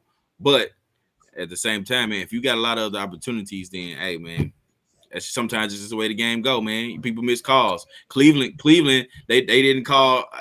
They called Amari Cooper out of bounds. What if that was a close game? They took care of the other business. Yeah. They took care of the other business. So because they took care of the other business, they still won that game 27-3. So. Hey, man, you can look at the game a lot of different ways, man, but you know what I'm saying? That's just how it go. That's a fact. On to the next one, Willie Jack. On to the next one, man. We had Carolina go to Seattle to take on the Seahawks, man. The Seahawks win this game at home 37-24. to 27. Willie Jack, what's your take on this one, big dog? Oh man, you already know what's going on, man. Hashtag Big Gino in the chat, man. Big Gino in the Seattle Super Seahawks, man. They handle business at home. 23 for 36, 296 yards, 1 touchdown. Does throw an interception. Good day on the ground from Kenneth Walker III as well. 18 for 97 and 2 touchdowns rushing. Another 60 yards or another 59 yards receiving in this game as well. DK Metcalf also goes in for a good day. 6 for 112. And then here's the thing for me on this one, and I think my dog Chop might got some more of that wonderful bean footage for y'all. But Andy Dalton was, of course, making the start in this game in place of Bryce Young. And one of the things I talked about on our Sunday morning show, doing a little bit of this, was I was looking for this offense to honestly take a step forward with Andy Dalton behind the helm as opposed to rookie Bryce Young. And I was honestly looking for a big day or a resurgent day from Adam Thielen, man. So I don't know if you got it queued up, man, but let me know if you want to go ahead and let the people hear something. Yeah. Check my dog Willie Jack out. Here's something as well. I think we see a better game, I guess, fantasy-wise from Adam Thielen as well, because Andy Dalton, I would expect him to look and lean on another grizzled veteran like himself. And so him and Adam Thielen, I think he's really going to kind of lean on him as he makes his first start of the season. You know what I'm saying? Just a little nugget. Just a dab of dew. You know what I mean? So I'm not telling you to start Adam Thielen in your first 2 primary receiver slots. But let's say if it's a tight week and you ain't got nothing going on, man. If you got an extra flex spot, man, and it's a tough all the way around matchup for you, or you got a guy that's out, then man, maybe Adam Thielen, man, in your seconds in one of those flex spots, man, he might surprise some folks, man. So yeah, man, just a little bit, man, like just a dab of dew, and chop, you know. I tell you what, if y'all to listen to my dog, you know what I'm saying, that might have won you your fantasy week. You know what I'm saying? Because he tried to tell you, and we try to tell you all the time on Chopping Willie in the morning, 10 a.m. Sunday mornings, every Sunday. Yes, don't miss it.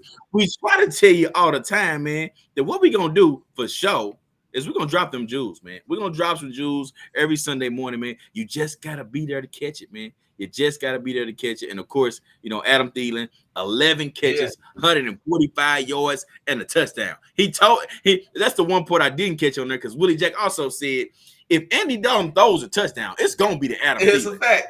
That's a fact. Hey, I appreciate you, my dog. I appreciate you. And then, Chop, you want to know what's so crazy, bro? What's crazy, dog? I had Adam Thielen on my bench, man.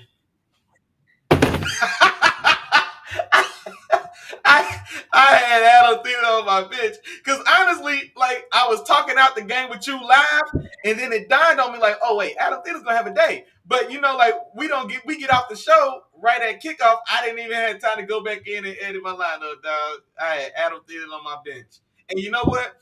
It was in our Let the Film Speak Fantasy League as well, bro.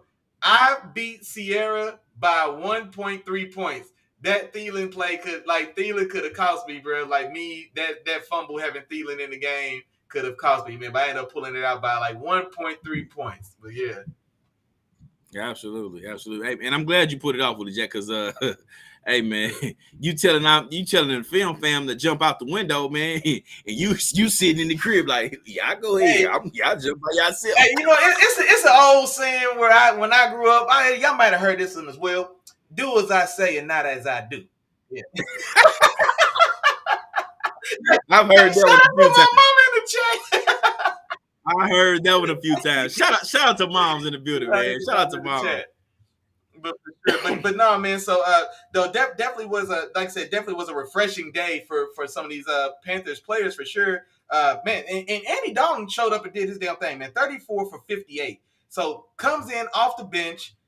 Throws damn near 60 passes in this game and doesn't throw an interception. Throws 360 yards. My dog told y'all, man, Thielen had a resurgent day, 11 for 145 and a touchdown. And DJ Shark, he's a guy, man, size, height, speed specimen. He's kind of bounced around, hasn't really kind of popped like maybe some would have wanted, but he has a pretty good day for himself. 4 catches for 86 yards and has a touchdown in the air as well. And so, no, man, it definitely shows us.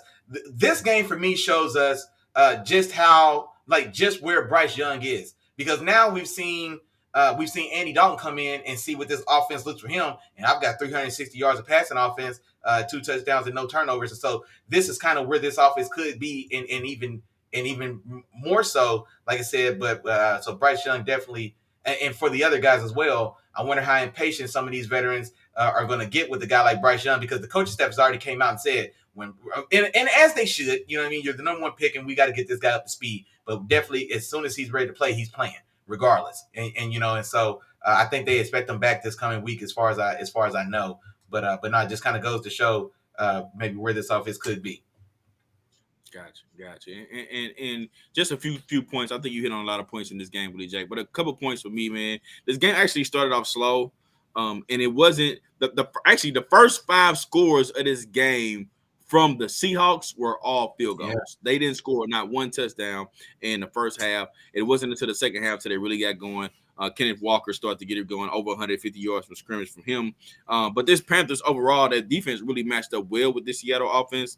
So I think that's why the game was a little bit more competitive, to the end. It took a little while, but Seattle finally started to stretch it out just a little bit, showed that they're a little bit more superior. And yeah, man, they came away with this W. And a lot of the things that you mentioned too, Willie Jack. So kudos to the Seattle Seahawks for pulling out that W, man. Not for sure. All right, on to the next one, Willie Jack. And this next one, man, and I'm going to be short and sweet with this one, man, but we had Chicago going to Kansas City to take on the Chiefs, man. Going to Kansas City to take on the Chiefs. And this is actually what I expected, man. I know we talked a little bit about this game or the Chiefs and Eric Bieniemy when we were talking about, Washington, how good their offense was looking, and then KC with how the offense had a little bit of struggles. I know Brother Red was in here. Shout out to Brother Red and No Bullshit podcast, man. Check him out if you ain't heard him. But we talked a little bit about this, and one of the things he mentioned was, I don't know, man, we need to start paying close attention to why this Chiefs offense hasn't looked, like they used to look, and then also why this Washington offense is looking very good. We know EB, was a part of that offensive scheme with the Chiefs. So that's something to pay attention to. And I told y'all in the beginning, like, hey, I know we had those questions, but this one right here, this is where all that stuff is going to go out the window. And it sure did, man. The KC won this game 41-10 over Chicago. And it was the matchup between, one team considered a real legit contender, and one team is in complete turmoil, man. I'm talking about I wouldn't be surprised, honestly, Willie Jack, if we saw some coaches out of the door before this season is over with the trajectory of where the season is going now. It was 31-0 at half. This game was over at half, man. And it was just bad. It got bad, and it got bad fast. I don't know what's going on with the Chicago team. With everything that's going on around, we got the defensive coordinator resigning.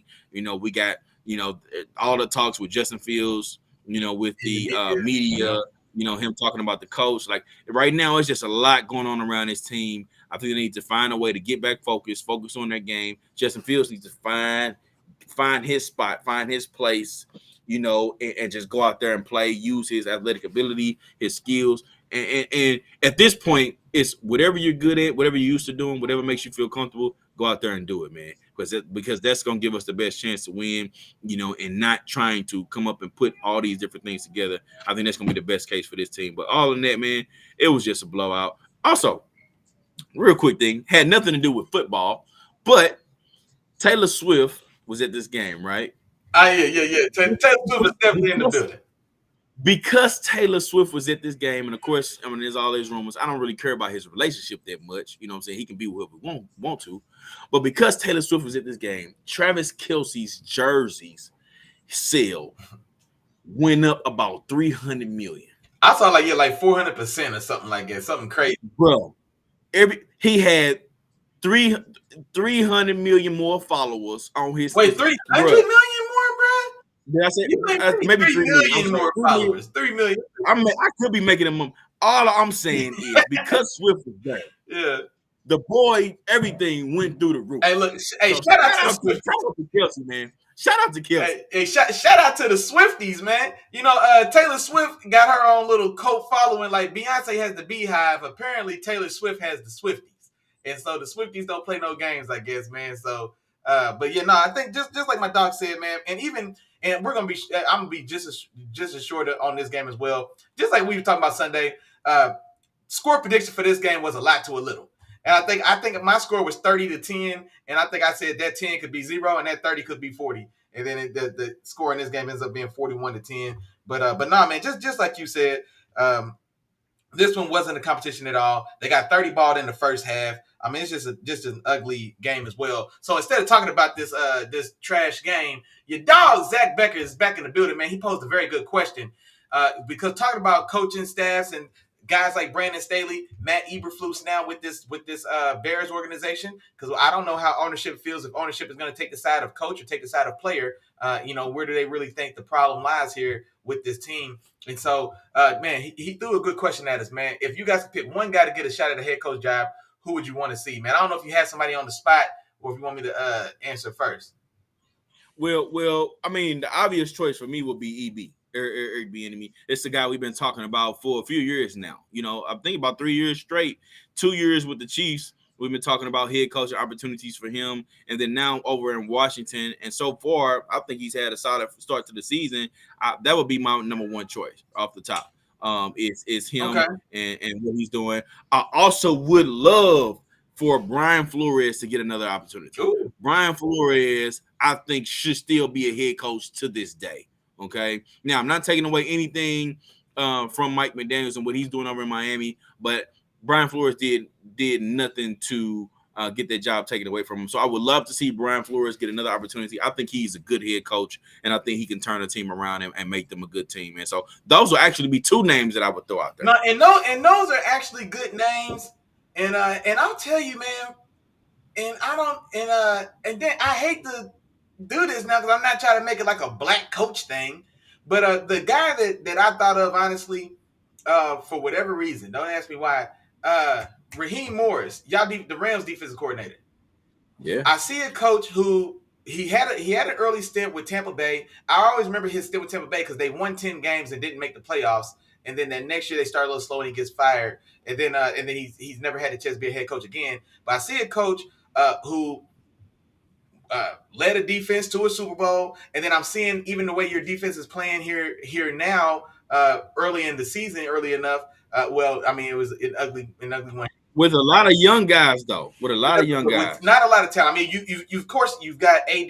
He's an all-timer. You've got him up front, but yeah, even still, and so he was a guy that for some reason came to mind. But guys, man, now I put the pressure on myself, and now I feel like I need to name somebody else as well. I don't want to go too hard on the other side. All right, I'm just gonna back out of that. But no, good question, Zach Becker. Good question, Zach Becker. But no, good question for sure. And honestly, man, like I said, man, Brandon Staley's seat definitely isn't safe this year, man. Like I said, they got Minnesota and Kirk Cousins bails them out. Man, they could easily beat the 0-3 team. And that fourth down call on his own 25. That could have been that was the last straw for me anyway. I wanted him fired. Win, lose, or draw in the chat. In that moment, I wanted him fired right then and there. But him, Matt Eberflus, what happens there? I mean, there's a couple spots, man, that we should see in rotation come mid or even end of the season and maybe even mid-season, like my dog Chop was saying. Absolutely. So we'll see what happens there. On to the next one, Willie Jack, and we got an upset, man. We had an upset, man, and Jeff told us, man. And, of course, I would expect this from Jeff because Jeff is an Eagles fan, so, of course, he's not rooting for Dallas. That makes sense. And then also Willie Jack. Willie Jack talked a little bit about this, man. He told us from the very beginning, man, hey, y'all don't think it's sweet now. Don't think it's sweet, man. And it wasn't sweet. Dallas goes into Arizona, and they win this game. And Arizona wins this game 28-16. And before I get started, Willie Jack, before I jump into this one, I got one more for you. This is my dog came with this one, man. He told us a little bit. Just a little bit. It's a little razzle dazzle, man. So here's my dog Willie Jack, man. I got this being a pretty competitive game, man. Because boys is sleeping on Arizona, and it's about to be time for everybody to wake up, man. Like I said, Arizona may not win a couple games, but just don't think you just gonna show up and backpedal through this game. You know what I'm saying? You ain't gonna just show up with your eyes half closed. You know what I'm saying? You still got snot boogers and everything else in your face, and you think you just gonna stumble through a victory because Arizona ain't on nothing. No, sir. Arizona's playing ball, man. You're gonna earn every one of these victories that y'all get from us. So Hey, like I said, man, Willie Jack was on fire, man. He was on fire. He told us not to think that Dallas was just going to go in here and run and score, and that's sure what happened, man. He did not do that. And here's my thing, Willie Jack, and I think it's about time we start shouting this out. First and foremost, shout out Jonathan Gannon, man. Shout out Jonathan Gannon because he has this team. He has his team prepared and ready to play each and every week. Okay, everybody came into this season thinking Arizona was going to be a pushover. We're going to be able to walk through Arizona, and Arizona in every game they played thus far, they've been competitive. They've had teams on the ropes. They've been almost there to complete and win these games, man.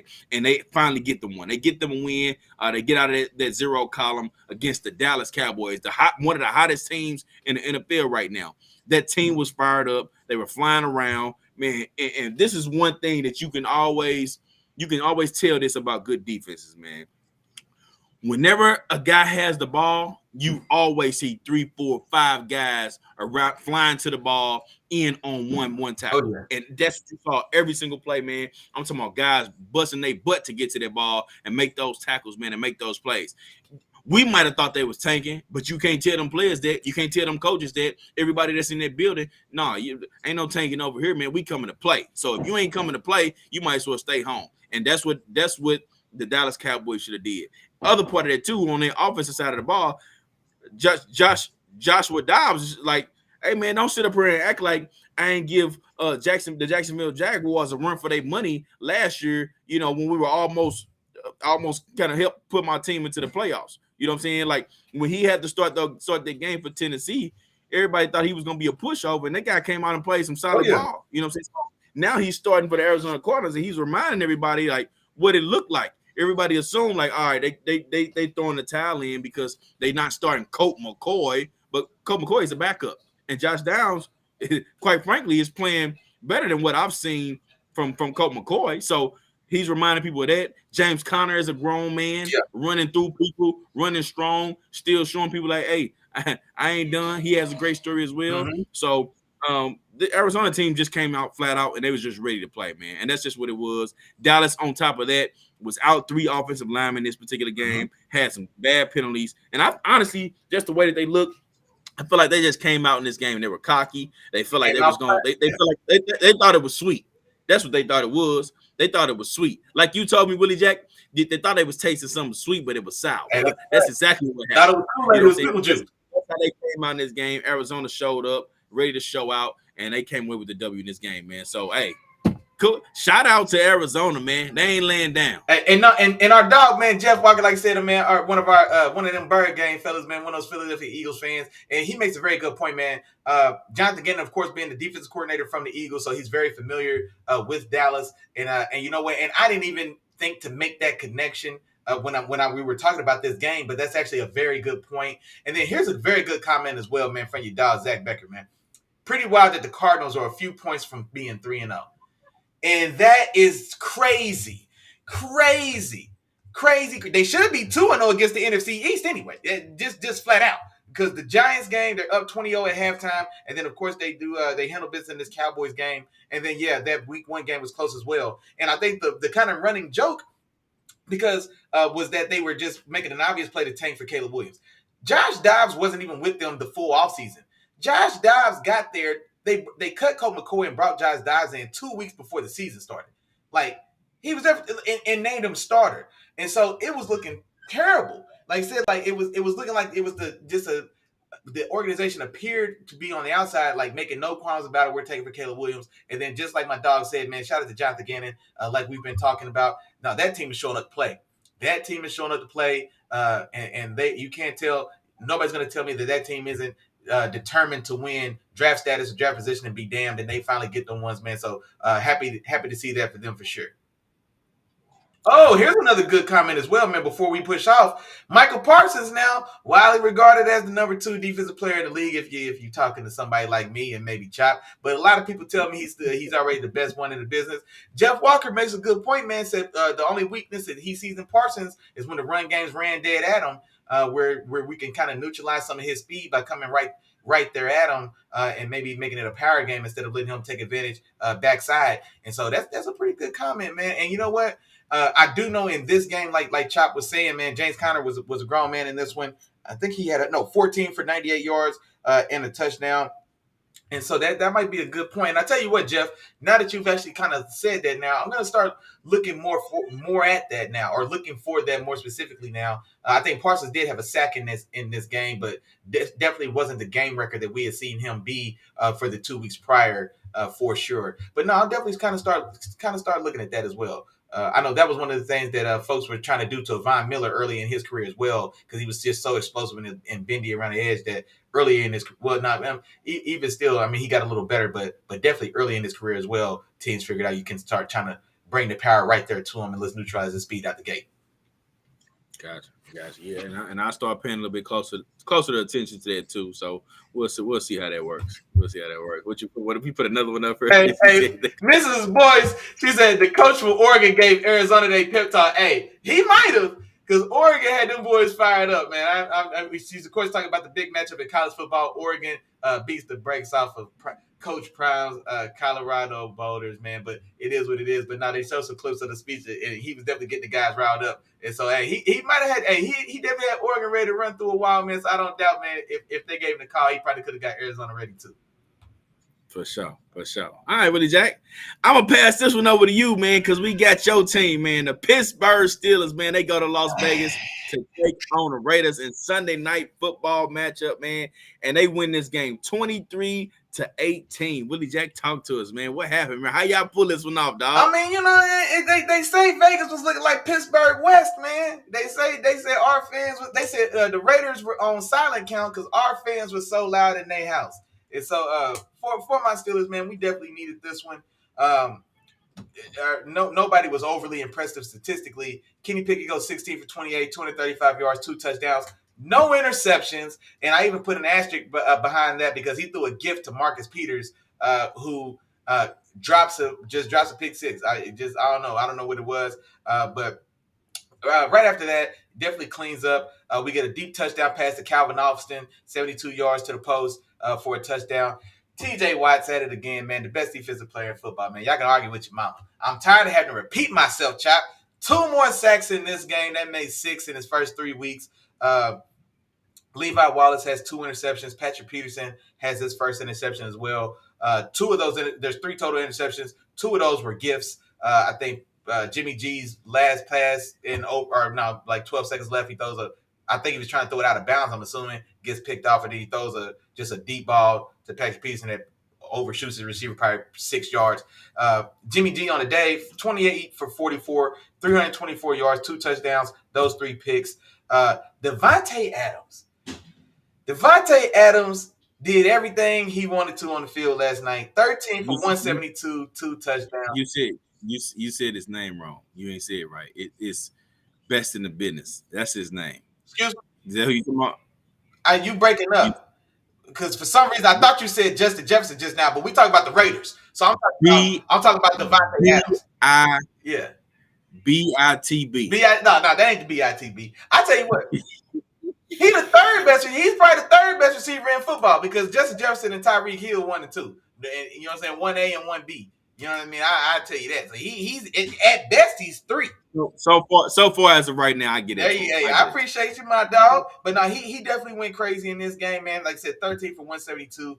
And then even the guys that had, like Levi Wallace got his ass honey roasted all night long. But he did. He got his ass torched. But he finished the game with 2 picks though, so it's all good. so I guess that'll help kind of take some of the sting off of his night. But a couple key points in this one for me. The officiating in this one got pretty dicey. There was a couple bad calls that definitely went against my Steelers. There was a bad call on a sack by Minkah Fitzpatrick. He comes in, attacks Jimmy's shoulder, doesn't even take him to the ground, wraps him up. Jimmy crumples anyway like a little kid, so he even just kind of lets him fall on the ground and runs off. We get a terrible personal foul flag on that one. Commentary, they bring in the NBC studio ref and etc. And everyone was in agreement that it was a bad flag. It ends up keeping the drive going for the Raiders. I think they end up just getting they still end up getting a field goal on this drive. Then there was another bad call on one of the field goal attempts. They gave them a first down. We stop them again, and then here's the rub on this one. So they take 2 shots at a field goal instead of taking a shot, making a play for a touchdown to possibly win the game. So it's like 2 minutes and 37 seconds or 2 minutes and 40 seconds. They've got all 3 timeouts, and they're on their own like 10-yard line or 12-yard line. And so, and like I said, and it's still a 5-point game. And so in this instant, I was expecting them to go for it. And then the commentary as well, Mike Tirico and oh boy, they used to be the receiver for the Bengals. Man, I can't remember. Chris Collinsworth. There we go. Mike Tirico and Chris Collinsworth.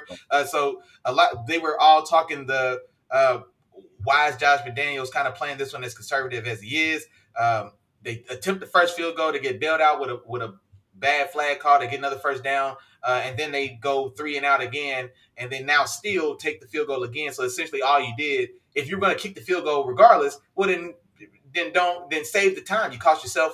All you did was cost yourself time, and now we're under the 2-minute warning. But I don't know how you feel about the situation, but for myself, like I said, backed up as they are, if you don't get it, now we've got to drive out from, like I said, your 12-yard line. You've got the 2-minute warning and 3 timeouts.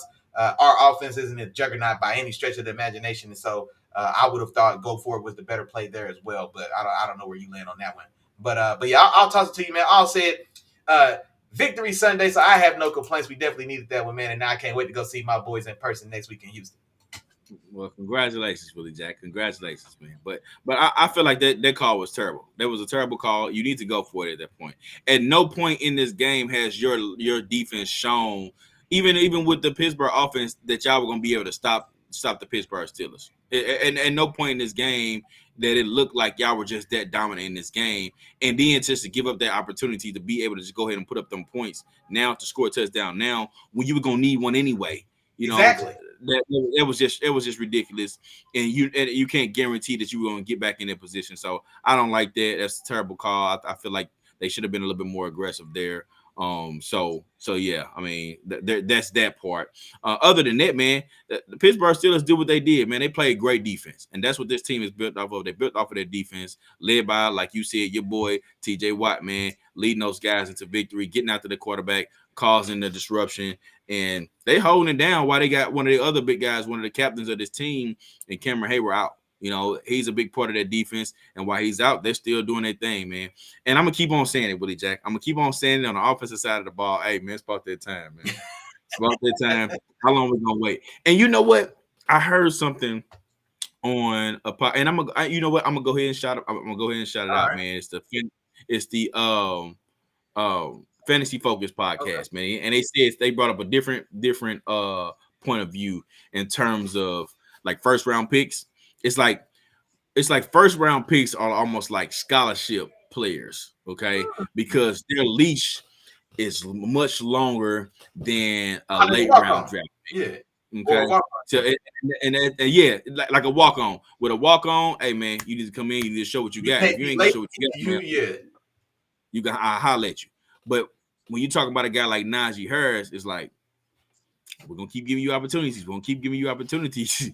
But this guy's on your heels, man. I mean, he is on your matter of fact, he on your toes. So hey, you need to show up, man, and show us what you can do, or we're gonna have to get this guy that spot. You know what I'm saying? And that's just what it looks like right now in that Steelers backfield. And sure enough, man, I think in due time we're gonna be looking at it. Even if they still use both guys, Jaylen Warren is gonna be getting the bulk of those carries and those touches coming out of that backfield, man. So I want to see a little bit more of that. It looks a little bit more explosive, and I think he'll fit a little bit more with what you guys do just on a game by game basis. And y'all just got game. No, and honestly, man, that's a good point. Now, one thing I will say is, and it wasn't impressive. He finished with 19 for 65, but there are a couple things.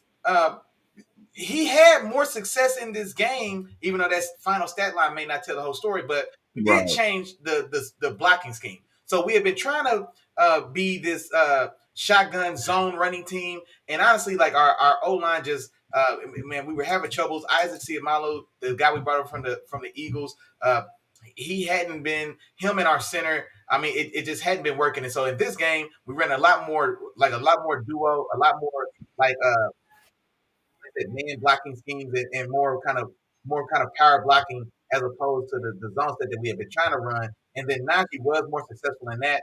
But the other thing that works against him is we make it so obvious when he's in the game, we're only running the ball. And so like lines in the boxes are loaded. I mean, they would have like 7 guys lined up across the line when Najee's in the field, and honestly, still to this point, and I don't know.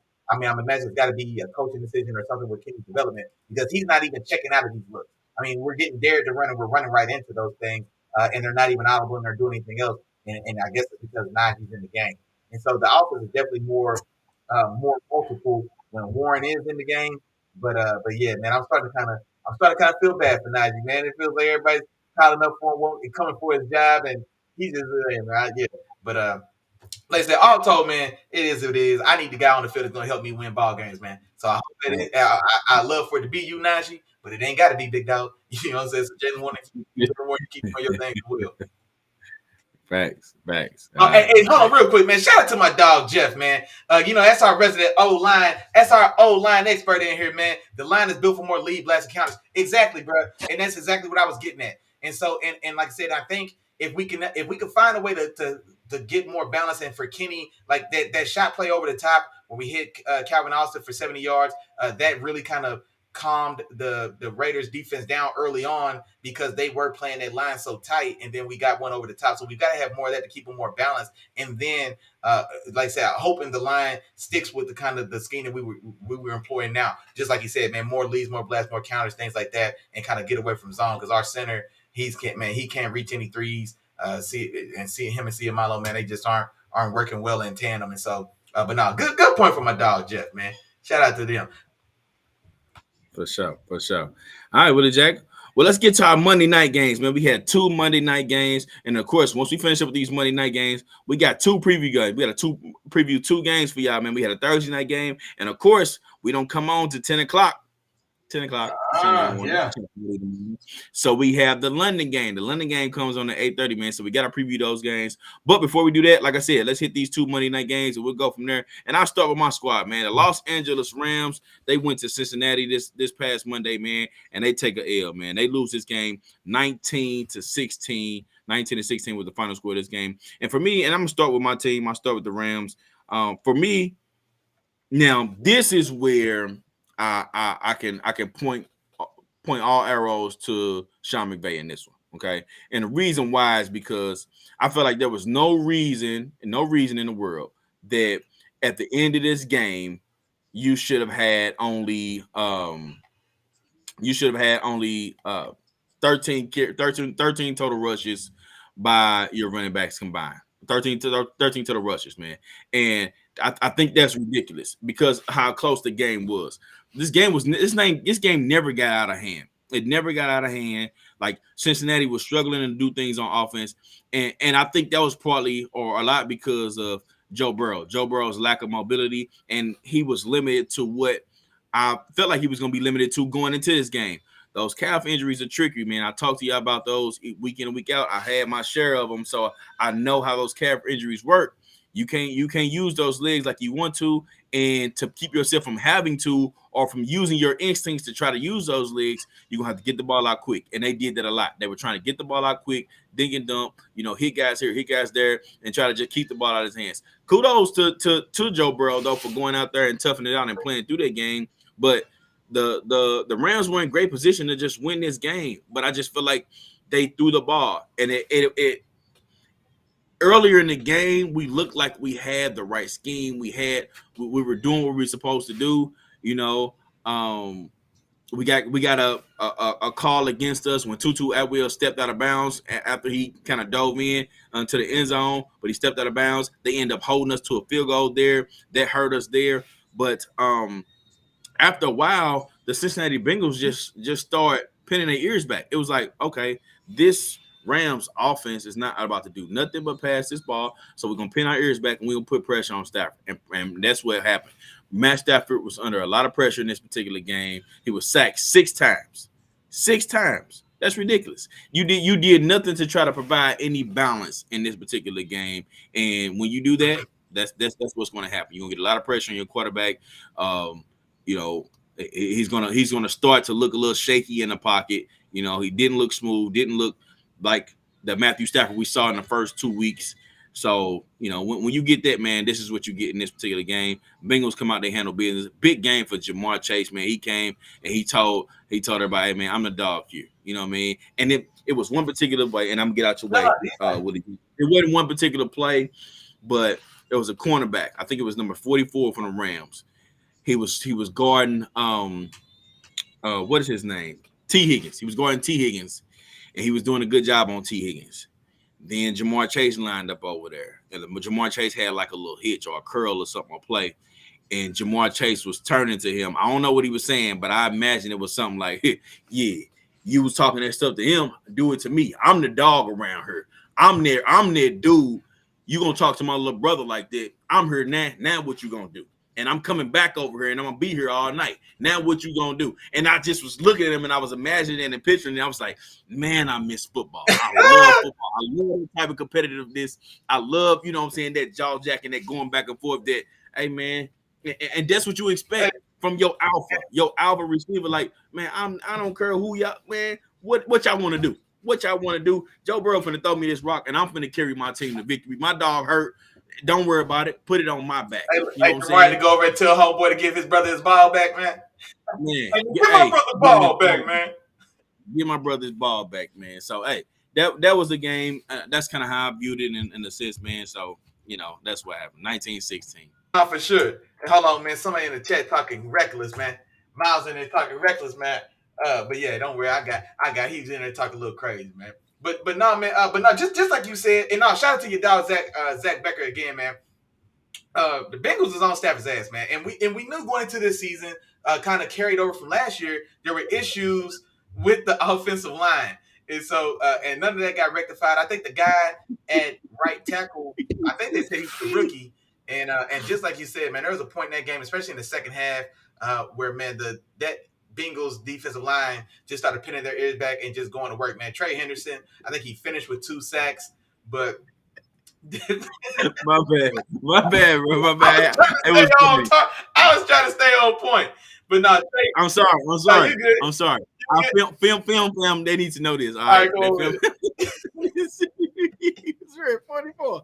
So y'all, I heard I said the cornerback was wearing 44, right? Yeah. Film. We had a defensive end on our college football team. His number was 44. And he's on the other side of the screen. He was the truth. His name is Willie Jack. Big foes, big foes, man. Big foes, man. I don't know. Matter of fact, I'm at to call Sean, man, and make the call and get Buddy up out of that. Yeah, man, we're gonna give him 47. Willie Jack was my dog, though. Willie Jack get out there, man. Y'all better stop me. Willie Jack get out there, man. He disrespecting the set, man. Now we gotta go get him off the set, man. Look, we gave you a chance, and just like that, look, I was gonna give him a pass. Look, y'all to put him on Front Street. Now I gotta get him out the set. My bad. I ain't mean to cut you off, but go ahead. I didn't even see it. No, it's all good, man. But I was just gonna echo the point that your dog Zach Becker was saying, man. That Bengals defensive line definitely just took control of this game, man. Especially like I said in that second half where Matt's sitting back there trying to sling and air this thing out, and he just. Like I said, just like your dog Zach said, man, it's 2 guys in his face every time he drops back. And there's just nothing that can be done. Another thing as well, for the first time in his young career, we see, God dang, man. We see your boy Pikachu get held in check. And so I think he has like 30 yards in this game until it's the fourth quarter where he can't, there's a coverage bust and Stafford hits him for like a 40-yard pass or so. And so I think he finishes with 70 yards or something like that. But held in check, a complete non-factor in this game. And so, just kind of like we were saying, young guy, rookie guy set those records those first 2 weeks, and now I guess we've got Cincinnati. There's enough film on them. Teams have now seen a few weeks of how Sean likes to use him in offense and the things that they like to do to get the ball in his hands. And so, I want to see this guy next week as well. Like now is the book out on you, and now people can do the same things that maybe we saw Cincinnati do to kind of make him a non-factor, and then still with the O-line being in as weak a position as it is, like I said, like how does he recover? How do they bounce back going forward? And then on the other side of that, man, just like you said, Jamar Chase was out there, man. taking boys lunch all night long, man. So big day for him. I think you already gave the. I think you already gave the numbers. Hey man, look, hey man, Mama, don't entertain them, man. You know we still we still got the jersey. Yeah, don't entertain these suckers, Mama. Yeah, don't entertain these suckers. I still got my baby jersey. You I better stop talking about my baby like that. Right. Yeah. You damn right. Oh, that's funny, man. That's funny. All right, Willie Jack. We had another Monday night game, man. Let's move on to that next one. And this actually was played before. I don't know why I did some It's first. But this one was started off a little bit before the Rams and Cincinnati game. We had Philadelphia at Tampa Bay, man. And Philadelphia ended up winning this game 25-11. I know my dog Jeff is in the building. I know he's gonna talk. He's gonna come here and talk some trash to me. You know what I'm saying? Because I had a little bit to say, about what I felt like the Tampa Bay defensive line was going to be able to do in this game, and how I felt like it was going to be more of a challenge. And I was wrong. I'll be honest. I was wrong. And like Jeff said, he said the Eagles' offensive line was like, oh, hold my beer, man. Let me show y'all what we really do. Eagles rushed for over 200 total yards in this game, 130 from Swift. Looks like he's taking over as the lead back over here, and this is a prime case of what my dog likes to say. Hey man, the cream rise to the top. And Swift went over there. He started off as a second, third string back, and eventually, boom, boom, boom. That boy is the guy over there. It's like, hey man, we giving this ball to Gainwell. You come right behind him, but Swift is our guy. You know what I'm saying? And that defense controlled the game too, man. They gave up less than 200 total yards in this game, forced two turnovers, and just like y'all mentioned in the end, Chopping Willie in the morning, 10 a.m. every Sunday. Just like y'all mentioned, man, Jalen Carter is he for real. He's a monster. He had a sack in this game, but he also had a forced fumble where he was following the play, caught up with it, man, and put a licking on Rashad White, man, and knocked the ball out of his hands. So, man, that overall this team he forced another fumble in the game as well. He sure did. Yep, you're right. He sure did. He sure did. So a couple forced fumbles in his game, had that sack, and then AJ Brown, good game from him as well. But overall, man, this Eagles team was able to handle this Tampa Bay team, and Baker came down to earth a little bit. He came back down to earth. So he's playing some real clean football. He didn't play bad. Don't get me wrong. He didn't play bad, but he didn't play as well, I felt, as he did the first two games. And I think this Eagles defense had a lot to do with that. No, and honestly, and one thing I was going to say, well, before I talk about Baker, I do want to, like I say, echo what you said about Jalen Carter, man. Kid's an animal. Even on that sack he got, he's doubled. He beats a double team. And then still gets to Jalen and takes him down. And then Fletcher Cox got in on it as well, man. So they took half a sack away from Jalen Carter. It should have been Jalen Carter's full sack. They only credited him a half a sack, and I think Fletcher Cox got the other half of that. But no, phenomenal player already. To this, I'm trying not to say it. I'm trying not to, because I know it's early. But he's looking an awful lot like the best defensive tackle in football. And I don't feel bad saying it, because like I said, I've been waiting to see this boy play. He don't look like Aaron Donald. We just saw Aaron Donald. We just saw him. He don't look like Aaron Donald. I don't know if y'all can see my equipment. He's starting to look a lot like the best defensive tackle. In case they didn't hear me in the back, man. Because I don't know if they can hear me in the back. He's starting to look a lot like the best defensive tackle in football. It was a crime that they let that man fall 10 spots to the Eagles. I'm still convinced. But no, all said, man, definitely love seeing him play. And shout out again to that Eagles offensive line. And I think I had commented on that game. Jason Kelce was out there working now. Jason Kelce was out there doing his damn thing. I mean, like he always, it's what we expect now, man. 15 years of the same all-pro caliber play, and it was still on display this last night. One of the things I talked about Sunday in this game was Swift was coming off the very big week he had the week before, and I was curious to see if it would be a big day for him against this Tampa Bay defense, namely because, well, they got a 360-pound man named Vita Vea that sits in the middle of that Tampa Bay defensive line. And so I was thinking, okay, then maybe it may not be it may be a game where maybe we finally see them turn to maybe Rashad Penny, who's a bigger body, 230-pound back, and then maybe this is a game that maybe caters more to him. But no, not at all, man. Just like my dog said, DeAndre Swift is still rocking and rolling, man. Has 130 yards in that game, and like I said, man, Jason Kelce was doing was taking Vita Vea where he wanted to. Boy, And so, man, so kudos and shout out to that Kelsey and the rest of that offensive line, especially that interior, and they definitely get this one done. Now, here's the thing for you, Jeff, because I kind of mentioned it. I don't know if it's last Wednesday or if it was Sunday, but Hurts in that passing offense are still a little off key. And so we do see that they get AJ Brown the ball, 9 for 131 in this game for sure. After the fireworks we kind of saw on the sideline there, but Jalen Hurts goes 23 for 37 and throws 2 interceptions in this game as well. And so, and then the matter of fact, I know we short on time, so I'm gonna go ahead and get out of that. But one thing I want to say about the offense and Baker, Mike Evans didn't show up to this game until the fourth quarter, man.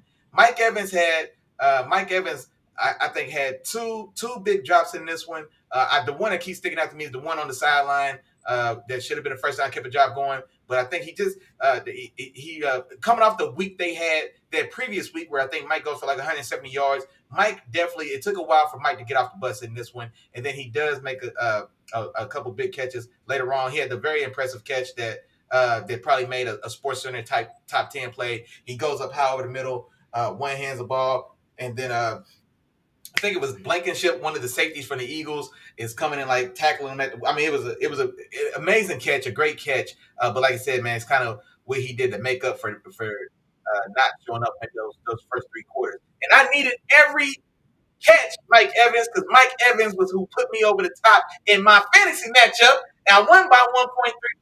This is 2 weeks in a row, Chop. I won 2 fantasy football matchups by less than 2 points combined. It's crazy.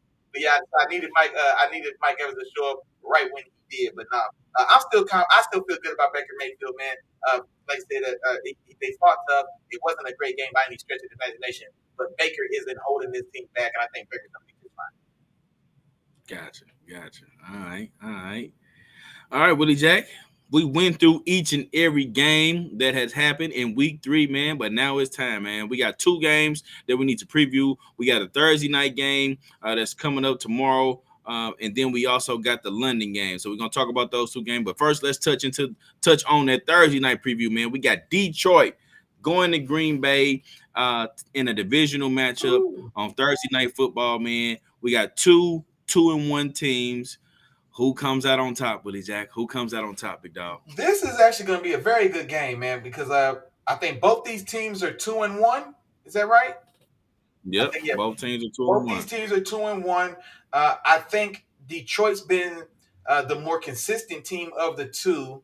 But I mean, as we saw, man, no lead is safe. So far, no lead is safe at Green Bay, man. So it is a short week. It is in Green Bay. We just seen this team come back down from down 17-0 in the fourth quarter to win the game 18-17 right there at home. I'm going Detroit. I'm going Detroit on the road. I love what I'm seeing from that young Detroit defense, man.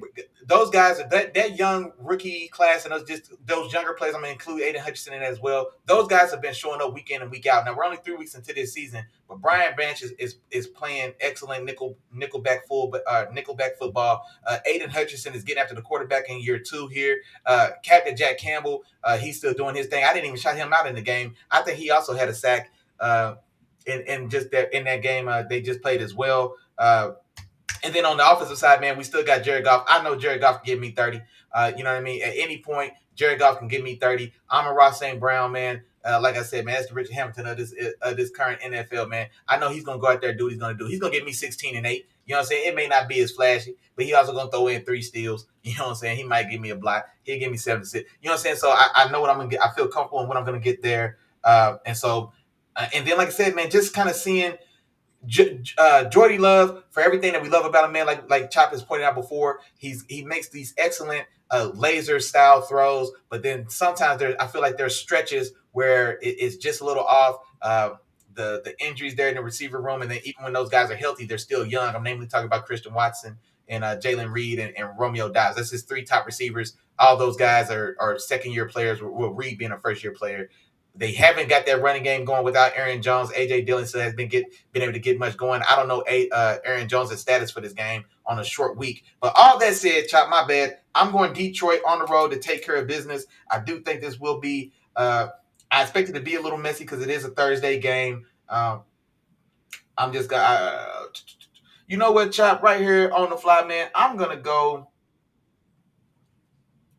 24-23 Detroit in a sloppy Thursday football game, man, to stay on brand with how these Thursday games generally come out. 24-23, Jared Goff and those boys get it done. Okay. Well, give me 27-24 Green Bay. I'm going Green Bay in this one. Now, when you was talking to Willie Jack, I started to look. I was trying to see if I had any clues on who was going to be available tomorrow. It looks like all three of those guys are questionable. So Aaron Jones is questionable for tomorrow.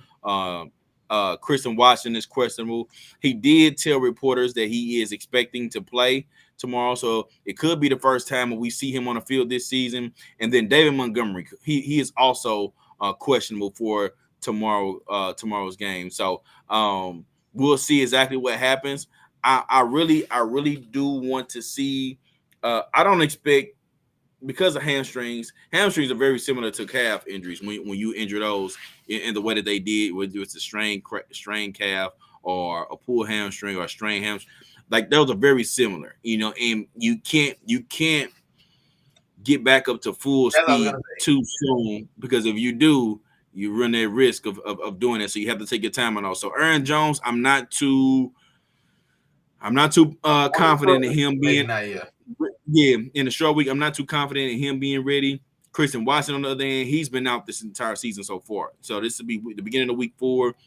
He may be ready. Like I said, he told reporters that he is expecting to play. So we may see a little bit of him, which I think could add a different element to this offense that we haven't seen thus far, a little bit more of explosiveness to that. And also Romeo Doubs, man. Here's the thing with Romeo Doubs. Romeo Doubs is not a super speedster. He's not going to burn you. He's not going to have those explosive games. But when you get down there on the goal line, the guy has some great ball skills. You know what I mean? I'm talking about, you own him, it don't matter. I can go up and get it, you know what I'm saying, and make this play happen, which gives them a unique ability to put points on the board when they get that close if they can't punch it in. You know what I'm saying? So I like his ability to do that. With Detroit, I like everything that they have too. I think this is going to be a very, very competitive game, and this could have potentially been a game of the week if this was on Sunday. But since it's not, it's going to be a tough one. Both of these teams going to have to come out ready to play. Normally, I would go with the Detroit team, but I'm still keeping in mind my before season bowl prediction, man. So this is going to be a big game, and I think Green Bay is going to pull this one out at home, man. So give me Green Bay 27-24 in a close. No, I got you. We also got a prediction from one of those members, man. Our dog Jeff Walker in the building, man. He's taking Green Bay 24-21. Our dog Miles back in the chat, man. He makes a comment as well. Echoing, I think what I said earlier. Green Bay has no run game. They definitely don't to this point, and especially if Aaron Jones may not be back, then that trend, we could see that trend continue. And then let me see here. And then he's continuing in on AJ Dillon, man. Dillon's just not cutting the mustard, is what he says there. So no, definitely. Oh, he gave us a score as well. My dog Miles in the building, man. He's taking Detroit big on the road in Green Bay on a short week. On the road in Green Bay on a short week, Miles. That's a man, 35-20. But like I said, now. It could. Jared Goff is good for 30, so it's not outlandish. But 35-20, man, on a short week in Green Bay, man, that's a tall order. It's golf. I love that. It's golf. And here's the crazy part, man. The crazy part is these Thursday night games are unpredictable, man. They weird. They unpredictable. You just never know. A couple extra penalties, more tip passes, more just, you know what I mean? So it seems to be. It's just those are weird games, so you never know what's gonna happen with these. But we'll see, man. We'll see. On to the next one, Willie Jack, and this is our London game here. So this game will be going on as we do the Sunday morning show, man. Our Chop Willie in the morning at 10 a.m. Tune in, check in with your boys. This game will be going on, and I'll do my best, man, to add a little bit of my in-game analysis. You know what I'm saying? I tried a little bit of that, you know, so my commentary, you know, a little bit last year, man. I was all right, man. So if this game comes down to it in the fourth quarter, man, I'll keep everybody updated on that game. I know my dog Miles is usually in the building too. He gave us a lot of updates last year, man. But we're gonna keep y'all updated on the game as we go through the show. But we're gonna give y'all our predictions tonight, man. We're gonna talk about Atlanta versus Jacksonville. I would say Atlanta at Jacksonville, but it's in London, so ain't nobody at home. They just there to see some good football. And I'm going Jacksonville in this game, man. This is In fact, to me, a must-win game for Jacksonville, man. They coming off of two bad or struggling offensive games, and they need one. They need one. I know I said this last week too. You know what I'm saying? After that game against the Chiefs, but this one is for sure, especially being at home against a Houston teams that come right up in your house and they beat you by 20. You need to come out and put together a better performance. This is not a homecoming game, but it could be a revenge game for Calvin Ridley, man, going against his former team. Calvin Ridley, this could be a game. You can come on and showing out this game. But Jacksonville needs to show that they are the superior team and they're ready to make a playoff run. And in order to do that, you have to be able to beat teams like this. You got to be able to beat this Atlanta Falcons team who they're competitive, but nobody views them as a legit playoff contender. Jacksonville, we had expectations of that for you. So come out and show that you can do that. Be balanced on offense, have the defense show up a little bit more. So yeah, give me Jacksonville in this game, man, and I got them winning this one. Give me 30-20. 30-20. Jacksonville wins this game pretty comfortably. Okay, I got you. I'm also taking Jacksonville in London. Now, here's the thing as well, man. I think Jacksonville has easily played the most London games out of all the other NFL teams. There was talks that their owner, Shad Khan, if and when the time comes, because the league is trying to find a way to take the game international. And so London is definitely going to be a spot that whenever it does happen, London will be a spot that would have a team if and when that time comes. And Shad Khan and his has made no qualms about it that he'd be up for moving his Jacksonville franchise to London. And so, like I said, I think they go to London every year, it feels like. And so maybe I have to double check that, but I'm pretty sure they do. So this could be a pseudo or a de facto home game for Jacksonville, because they've had more London experience than any other team in the league.